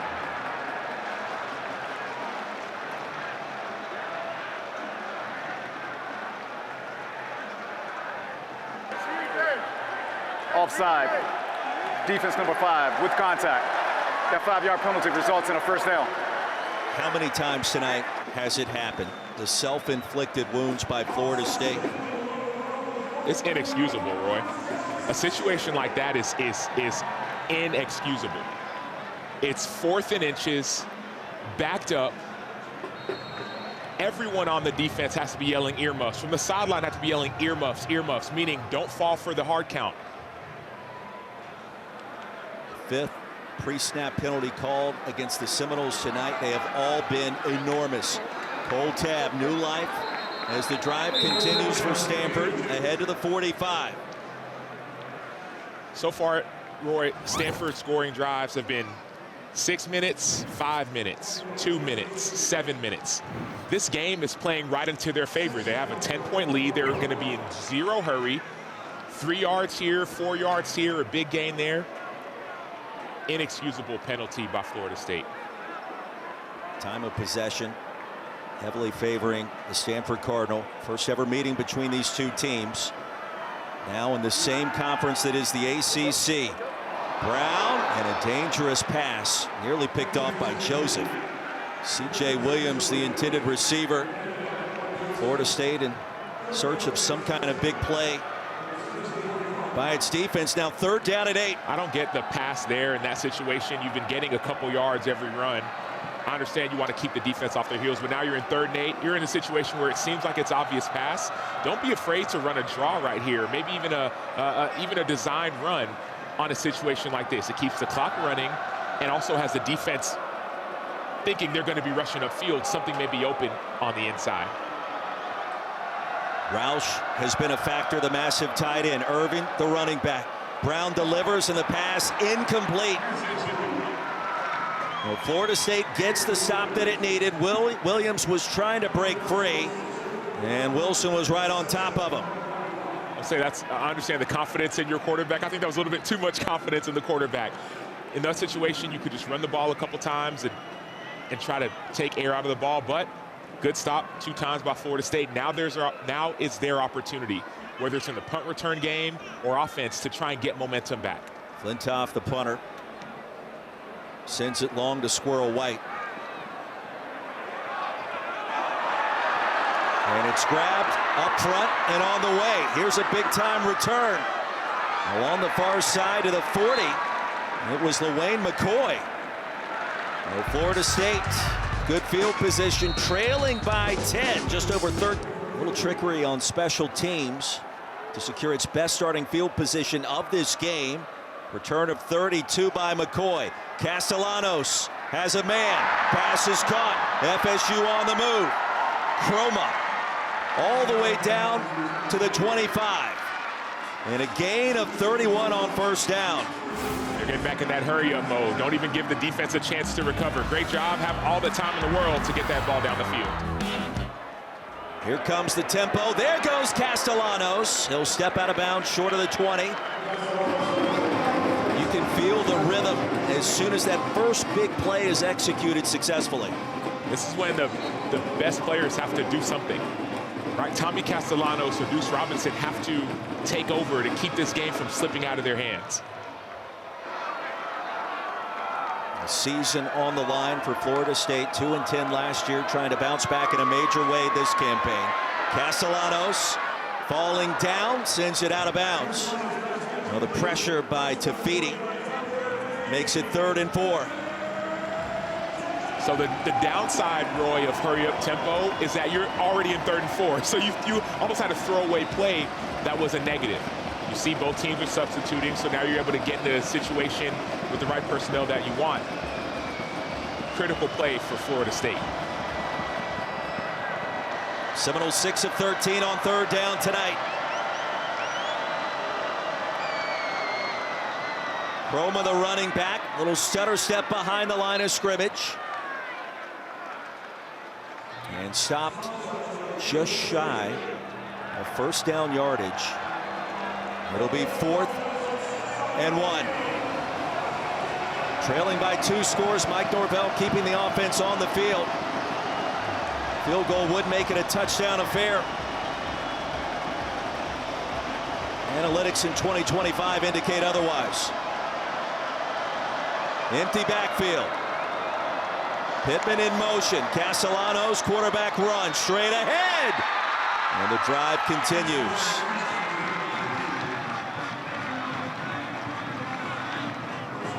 Hurry up again. Great play by Castellanos, but now you see how quickly they're going. Don't give the defense a chance to sub. Sawchuck, the running back. He'll get a carry and go nowhere. Tafiti blew it up behind the line, the TFL, and a loss of 1, maybe 2. So Teverua Tafiti comes on the inside right there with an inside rush on the edge. And one thing that we heard from the coaching staff is, hey, when they want to go fast, at least when Florida State wants to go fast, here's how you slow them down. Bring them in negative plays. People don't want to go fast on 2nd and 15. Keziah Holmes checks in for the first time tonight for FSU, the 5th-year senior. Castellanos takes off. Tripped up. Tafiti again, who's starting to put together an incredible night for the Stanford defense. You start looking at the notes of Tafiti. The first thing on my notes is smart football player. He had a sack fumble, scoop and score last year versus Wake. Big play week 1. They baited Castellanos into that play.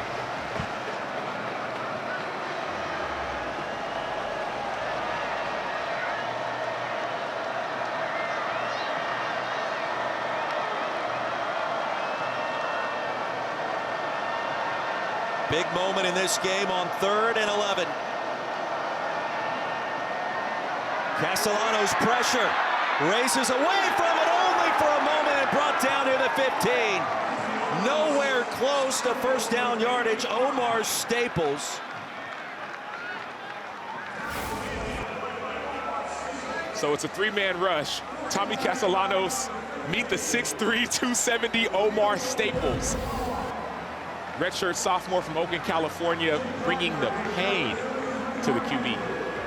Weinberg on for a 33-yard field goal attempt to make it a 1-score game.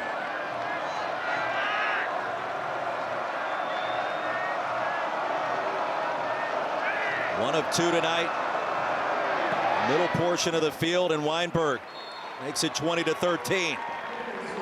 Seminoles get us in losing on the road tonight to a team down to its backup quarterback, its backup running back, 2 backup corners, and a reserve right guard. Still with time to work with.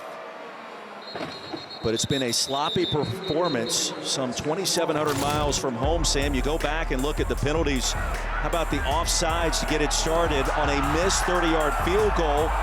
And because of the infraction by Edwin Joseph jumping across the line, it results in a Stanford touchdown. Castellanos over the line of scrimmage. What could have been a touchdown to Deuce Robinson, instead a loss of down. It ends in a punt. Roughing the passer extends another Stanford drive. And then you go back to the offsides call with Lyons jumping across the line of scrimmage on 4th and inches, extending another Stanford possession. Cardinal get it back, and the sack by Jason Jenkins. Elijah Brown saw the pocket collapse quickly, and now Florida State with its 2nd sack of the night and a loss of 7. That's what you need if you're Florida State. If they decide to make a decision to throw the ball and not run it, you have to win against some of these reserves that you're hearing about. Brown has completed his first pass of the season in the 2nd half this evening. Into double coverage and quickly incomplete. Miles Libman, the intended receiver. It'll be 3rd down and long.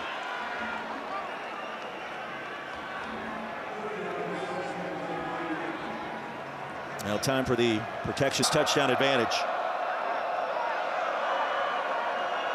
Brown 0 for his last 3. Out of the gun to the tight end. Roush stays in bounds and is lassoed down by a trio of Seminoles led by Edwin Joseph.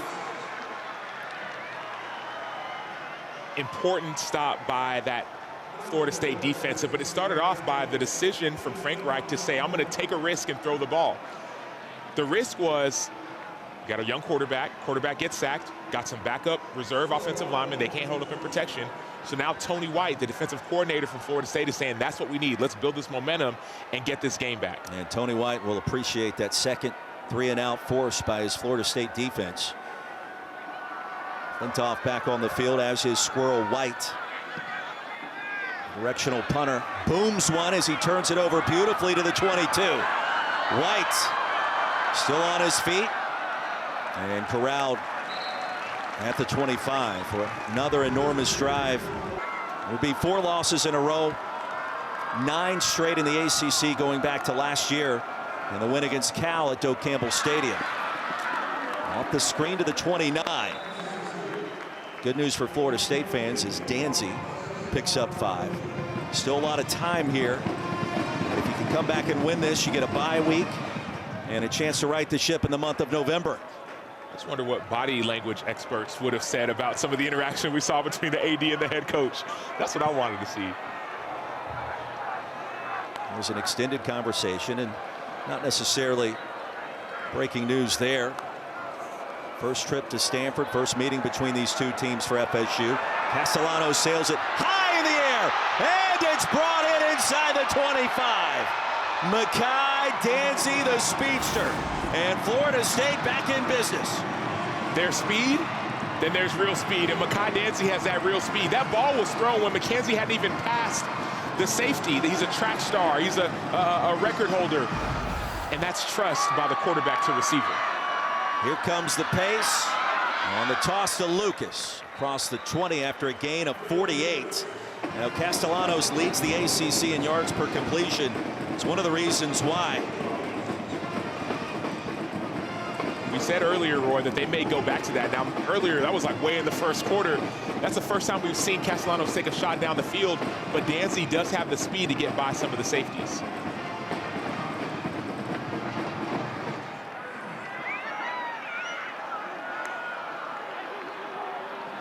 There goes Sawchuck.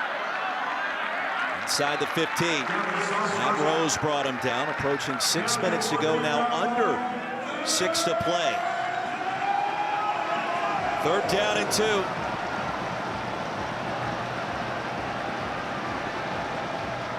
Obvious 4-down territory here.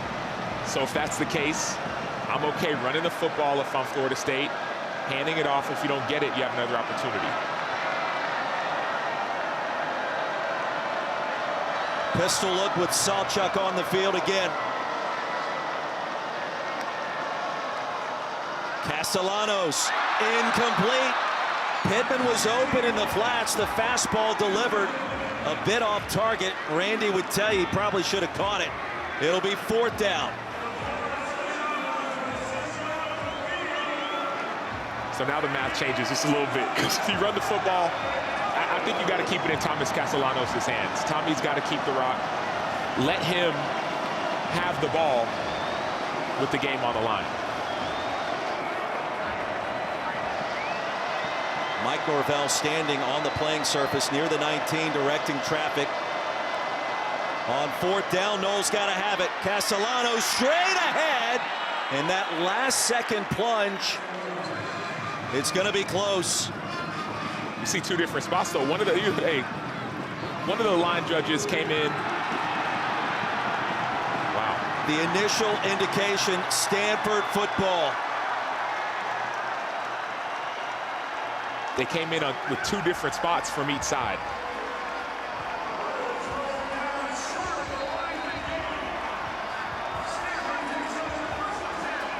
There's certainly a lot to unpack here. I saw the same thing you did, and the question is Moving on the where... field was the runner was short of the line of gain. The previous play is under further review. Where should the ball be spotted, and was the knee down as he reached across for 1st down yardage? The lead at 7. An important call coming up. For right now, Stanford gets the stop it needed, protecting a touchdown lead. Replay review, and really nothing indisputable from any angle to suggest that Castellanos was able to get to the line to gain. And you see the freeze frame, the forearm is down, indicating that Castellanos was stopped just shy before he extended the football. It had to go across the 12. Brown keeps it. Back to live action and across the 15, a gain of 3. Arnew stopped him. It'll be 2nd down, but that's an enormous call. And Sam, you've talked about it. Both teams getting away from the ground game. For Stanford on 1st and 2nd down their last 2 drives, and for Florida State on 3rd and 2 when everything was in their favor on that possession. It needs to be 3 straight runs for Stanford, and Florida State needs to understand what's coming. They need to understand the run game is coming on the inside behind those tight ends towards the C gap. They need to be able to stop it. The season on the brink for Florida State. The Seminoles need to get the football back on 2nd and 6. Cole Tabb ran out of real estate. It'll be 3rd down. Well, a short gain on 2nd. And we'll do this all over again. Still plenty of time, and Florida State with 3 timeouts remaining, plus the 2-minute stoppage. And you trust Frank Wright, former quarterback, NFL head coach. He gets it. But sometimes I think you just got to just do what's best for the team. Just hand the ball off. I would still hand the ball off and try to get the 1st down that way. On 3rd and 5, here we go.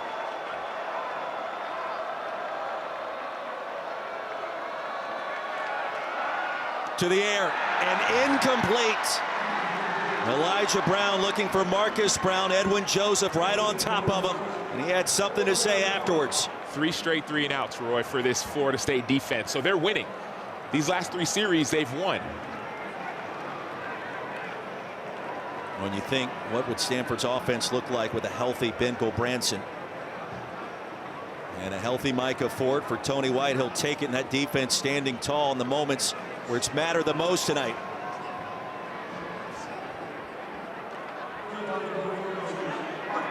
So just 1:29 off the clock as the Seminoles force the 3-and-out. Last game of the day, and what a game it has turned out to be.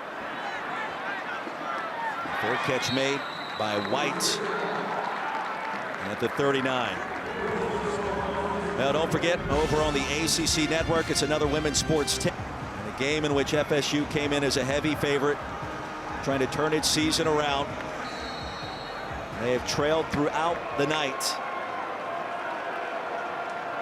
3:44 to go, a full complement of timeouts. Castellanos to the air. Deuce Robinson And a fall down to his knees to grab it. And a gain across the 40, give him 3. Go back to that tempo. Florida State has had success with the tempo. They've had success to Deuce Robinson, success in the pass game. Keep that up. It's been 392 days since Florida State won a game in ACC play. Hard to believe. Trying to stop that skid tonight, and it hasn't been easy. Castellanos has a man, and it's incomplete. He led Danzy,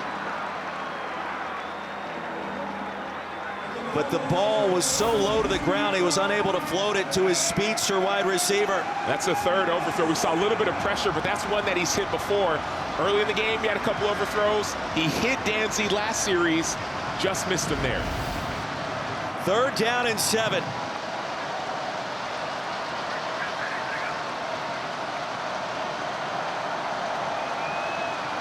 Stanford showing pressure.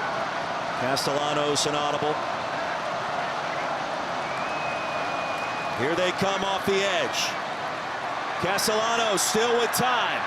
Buys some more. On the run, and the pass is going to be caught for the first down. It's Randy Pittman. Into Stanford territory. 1st and 10 for FSU.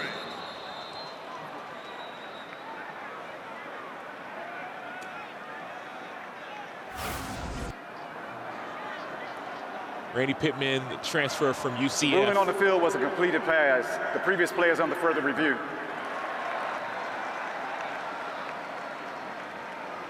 That ball looks like it hit the ground, but if he had control, the ball can't touch the ground if he has control of the ball.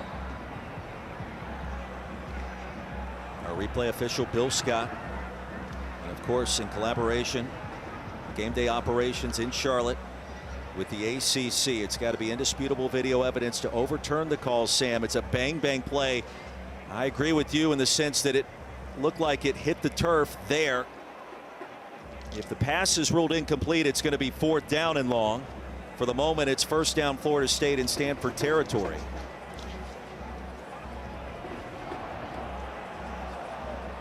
Is there enough to overturn that? He gets up with control. This is our best angle here.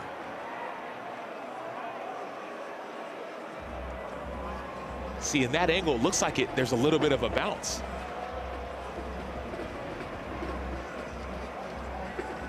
It was ruled a 12-yard reception on 3rd down and 8. And there was clear contact with the turf. Is that enough? Is it indisputable video evidence? And Mike Norvell wondering that too.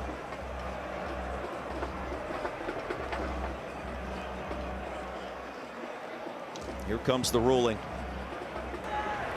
After further review, the ruling on the field of a completed pass is upheld.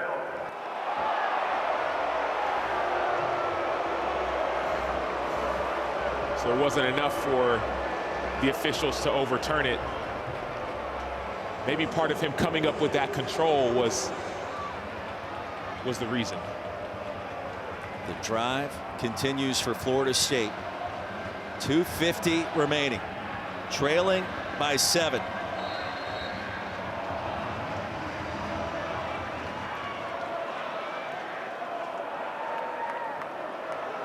Castellanos trying to engineer a 4th quarter comeback. Deep ball again. McCoy was there. And help over the top came quickly. LaWayne McCoy, popular target tonight for Castellanos. Darius Davis was racing across the way from his safety position. Seen a couple overthrows that I still go back to that ankle. I wonder if that's affecting some of these throws. Mike Norvell reiterating to us this week, I believe in this team. We're going to grow from this, and our mistakes have been correctable. And we're going to show that this season. Stanford's going to call a timeout. Stanford. There. Moment, you see the streak there. If you find a way to come back and win this game, you go into the open date, and then November starts to look more manageable with Wake Forest, Virginia Tech, NC State, road trips to Clemson and the Swamp. But you lose this game, and it's 4 in a row into the bye week. You can see how things would spin quickly out of control. After the timeout, 2nd and 10. Castellanos sensing pressure. Takes off. There's a flag. Castellanos has the first down and a lot more. He'll slide in at the 12. Another flag flies in. Castellanos tried to give himself up, and Mitch Lieber with a rough hit on the Florida State quarterback. And a lot to unpack here with multiple fouls for both sides. The balance of this game still very much undecided, and Florida State trying to find a way on the road. Castellanos. After further review, the ruling on the field of targeting has been confirmed. Number 32 has been disqualified from the game.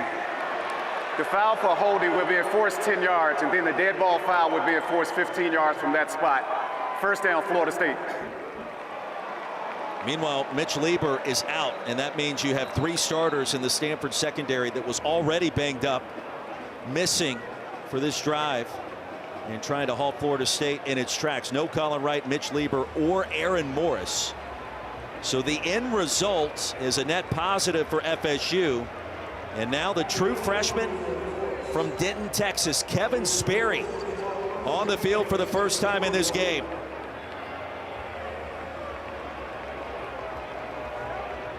And what a moment, and what a sequence. It'll be 1st and 10 from the Stanford 41. We asked Mike Norvell, Gus Malzahn, if there was a chance there was a package installed this week for Sperry or Brock Lynn. They said both quarterbacks are ready. There's no plan to play either one, barring an injury to Castellanos. And Sperry picks up 2 on the scramble. It'll be 2nd down. We heard from the coaching staff that Sperry is a natural. Say he can make all the throws. He doesn't play like a freshman, though he is a true freshman from Denton, Texas. Approaching the 2-minute timeout. One more snap before. Sperry with time. Into the flat, Sawchuck. Spun down out of bounds just inside the 40. And the 2-minute timeout happens right now as we step aside. Florida State on the move, trying to tie it up on the far. This is the 2-minute timeout.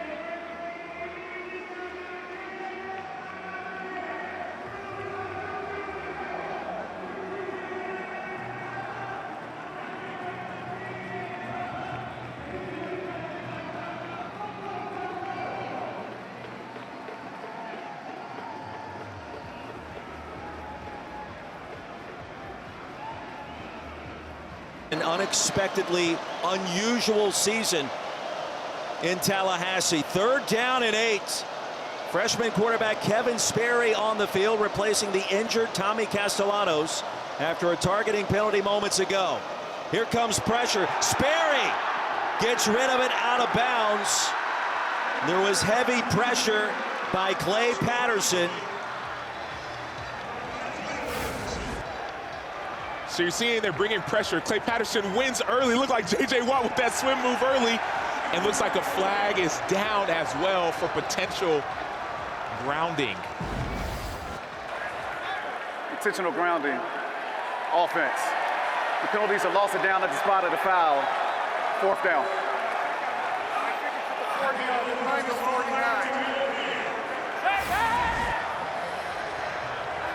So he's still inside the tackle box. And there's no receiver in the area. Staying within the constraints of the tackle box. The critical call there. It's 4th and 19.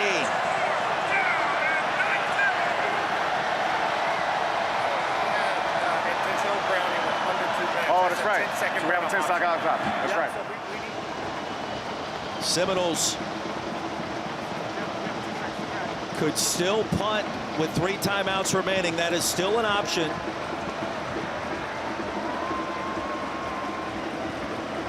I think you should punt in this situation. You have all 3 timeouts. You're 4th and 19 with a true freshman. If you miss it, they get 10 yards, they kick a field goal. I would say punt it, trust your defense, 3 straight 3-and-outs, and then go from there. Quick conversation with Mike Norvell. 4th and 19 with a true freshman, for me, with 3 timeouts is not the best decision.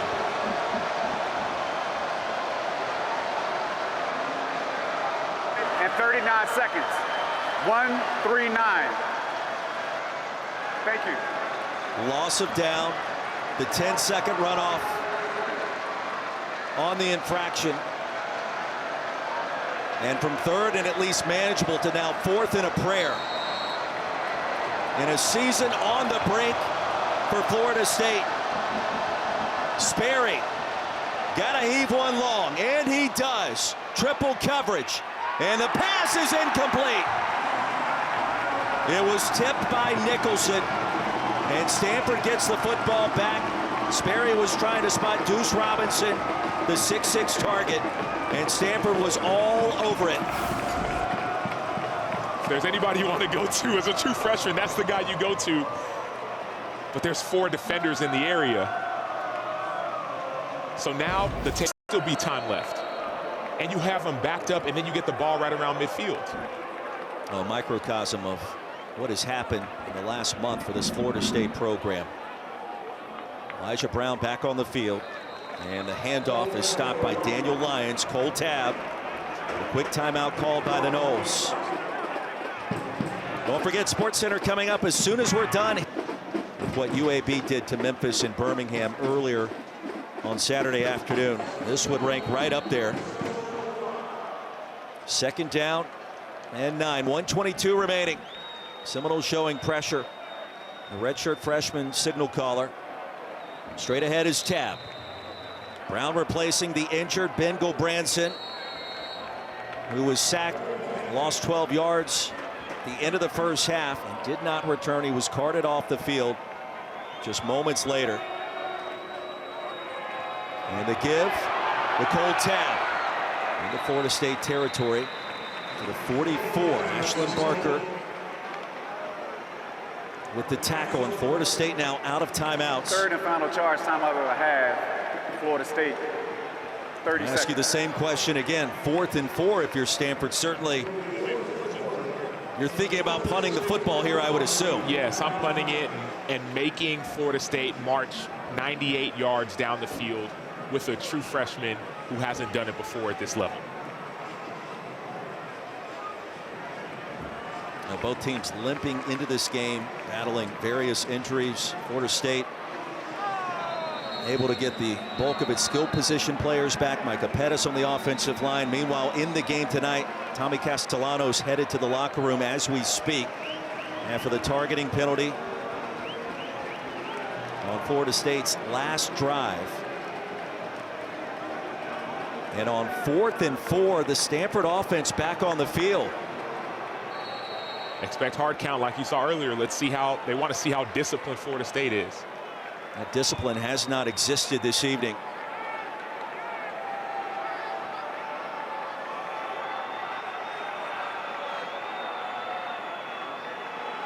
And a wise move, really, if you're Frank Reich, considering all the penalties we've seen. 4th and inches, 4th and 4 in the field goal, resulting in first downs for Stanford. Delay a game. Offense. 5-yard penalty. So Florida State hanging on. Ringing a prayer at this point, Sam, but forcing the punt and a chance to get the football back. Around 1 minute to go on the road. And Stanford took that delay of game in order to give their punter a little bit more room for this +50 punt. That's a punt right around the 50-yard line. You're not trying to boot it far. You just want to get it inside the 10. Flintoff back on the field. Squirrel White back deep to receive for FSU.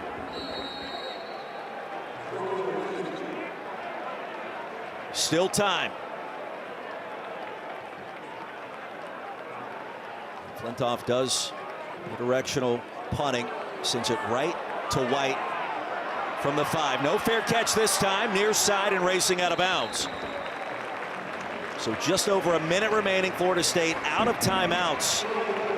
And no Tommy Castellanos, but give the Florida State quarterback the transfer from BC all the credit in the world. He did everything in his power to will his team to a win on the road, including that touchdown just before half. He's the reason his team is still in the game. He got that targeting call here, the last play towards the end of halftime, jumped over to try to get a first down, putting his body on the line for his team. But now there's an opportunity for Kevin Sperry, true freshman, went to Denton Geyer, to prove what he can do. From its own 20, Sperry retreats and fires a pass out of bounds. Deuce Robinson never turned around. And you wonder, Roy, throughout practice, most times the starter's getting all the reps. The second team guys going with the scout team. So how many reps has Kevin Sperry got with Deuce Robinson throughout the week? Very minimal, most likely. 2nd and 10.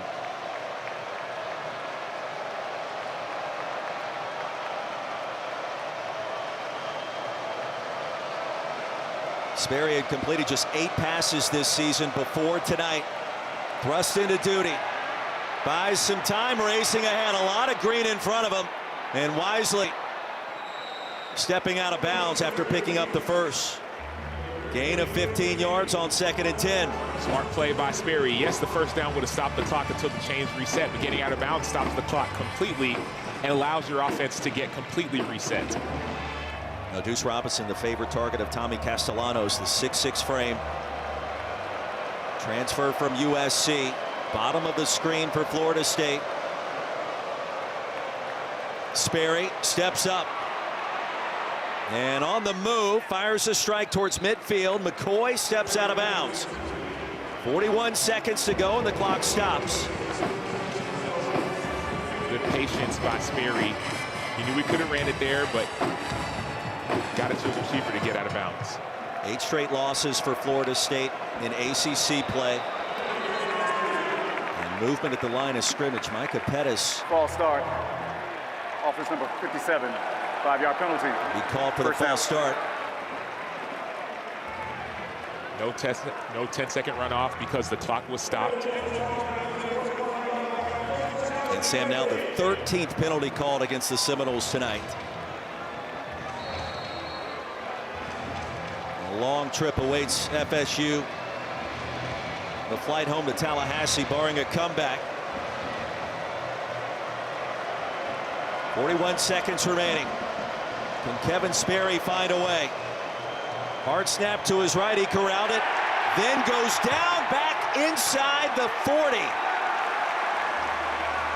And the clock continues to wind. Dubray reached him. Florida State out of timeouts. 22 seconds remaining. Seminoles got to go. Sperry has to go long.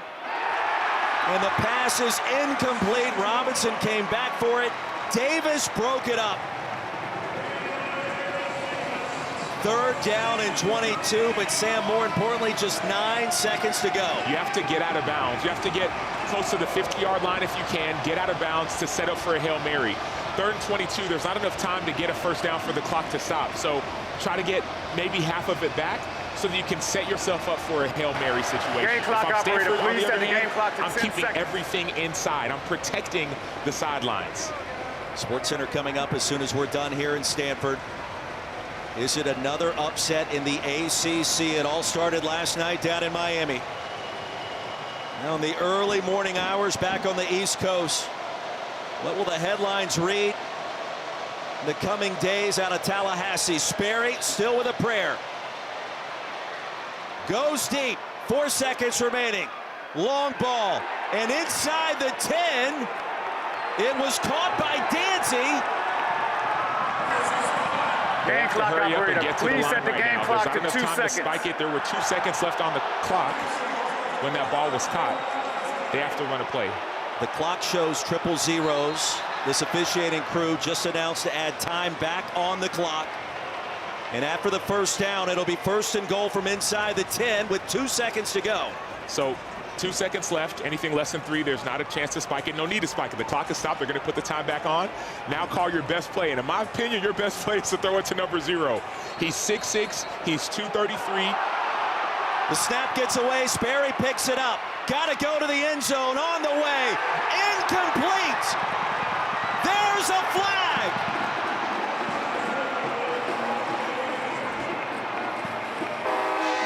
There was contact in the end zone. And hold on just 1 second.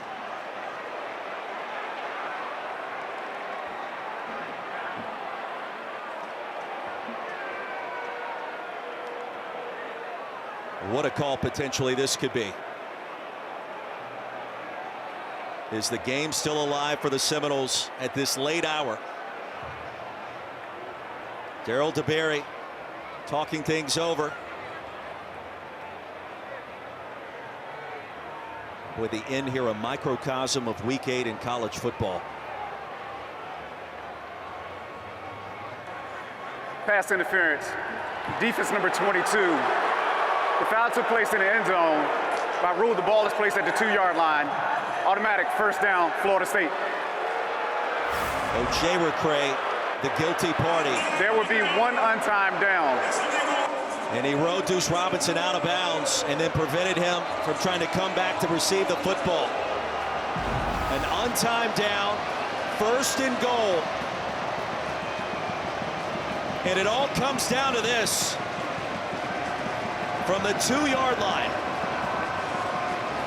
with a freshman quarterback and a season on the line.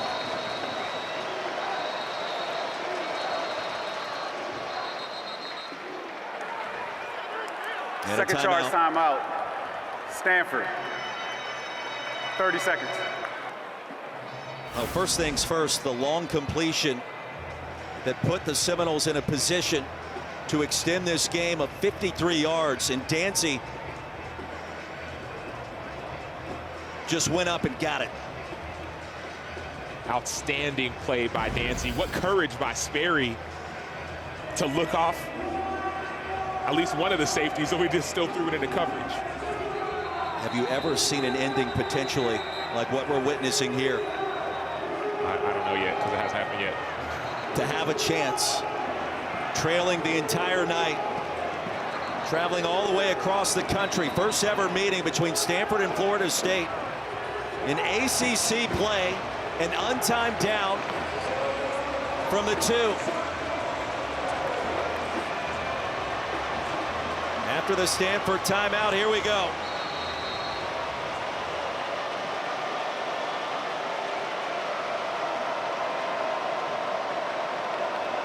Sawchuck in the backfield. Sperry on the shovel pass. Did he get there? Matt Rose with the tackle. The game is not over. The ruling on the field is the ball carrier is short of the goal line. The previous play is under further review. Of course it is. The last second plunge. It's ruled short of the goal line on the field. It has to be indisputable video evidence. And Sam, it's as close as you can imagine. Well, first, I love the play call. Shovel pass, you have direction going one way. Bring it back to Sawchuck, who motioned back in. The question is, when is he down?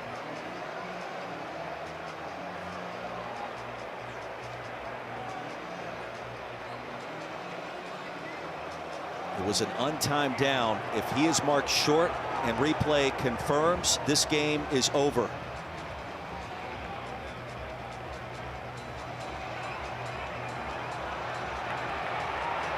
And will the play be upheld? We're about to find out.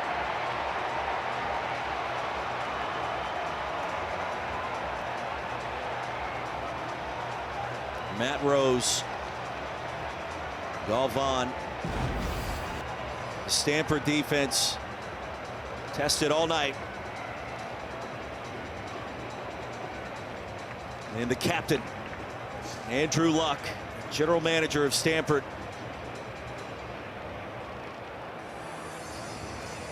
What a win this would be.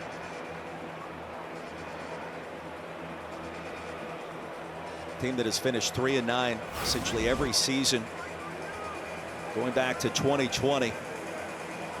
They hold on, it would be their third win already this year. Full half season to go. The awareness by Rose, first of all, to come back to try to make that play.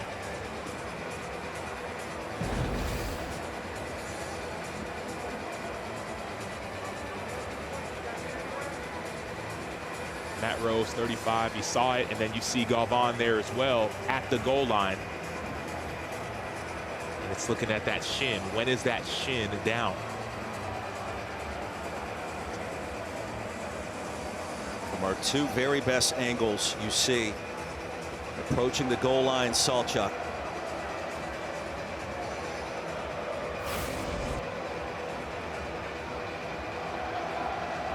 So Rose comes back in and has that initial push.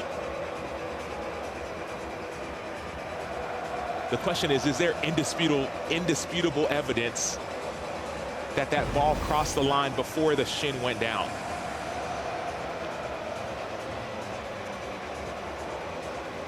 From that last angle, it appears the thought would be he had a great chance to get it across the goal line. But to your point, that was a lot. It appears the thought would be. I'm looking for answers. Is that indisputable video evidence to overturn the call? After further review, the ruling on the field of the runner being short of the goal line is upheld. There's the ball game. Another upset in the ACC. Florida State comes to the Farm and leaves with an L.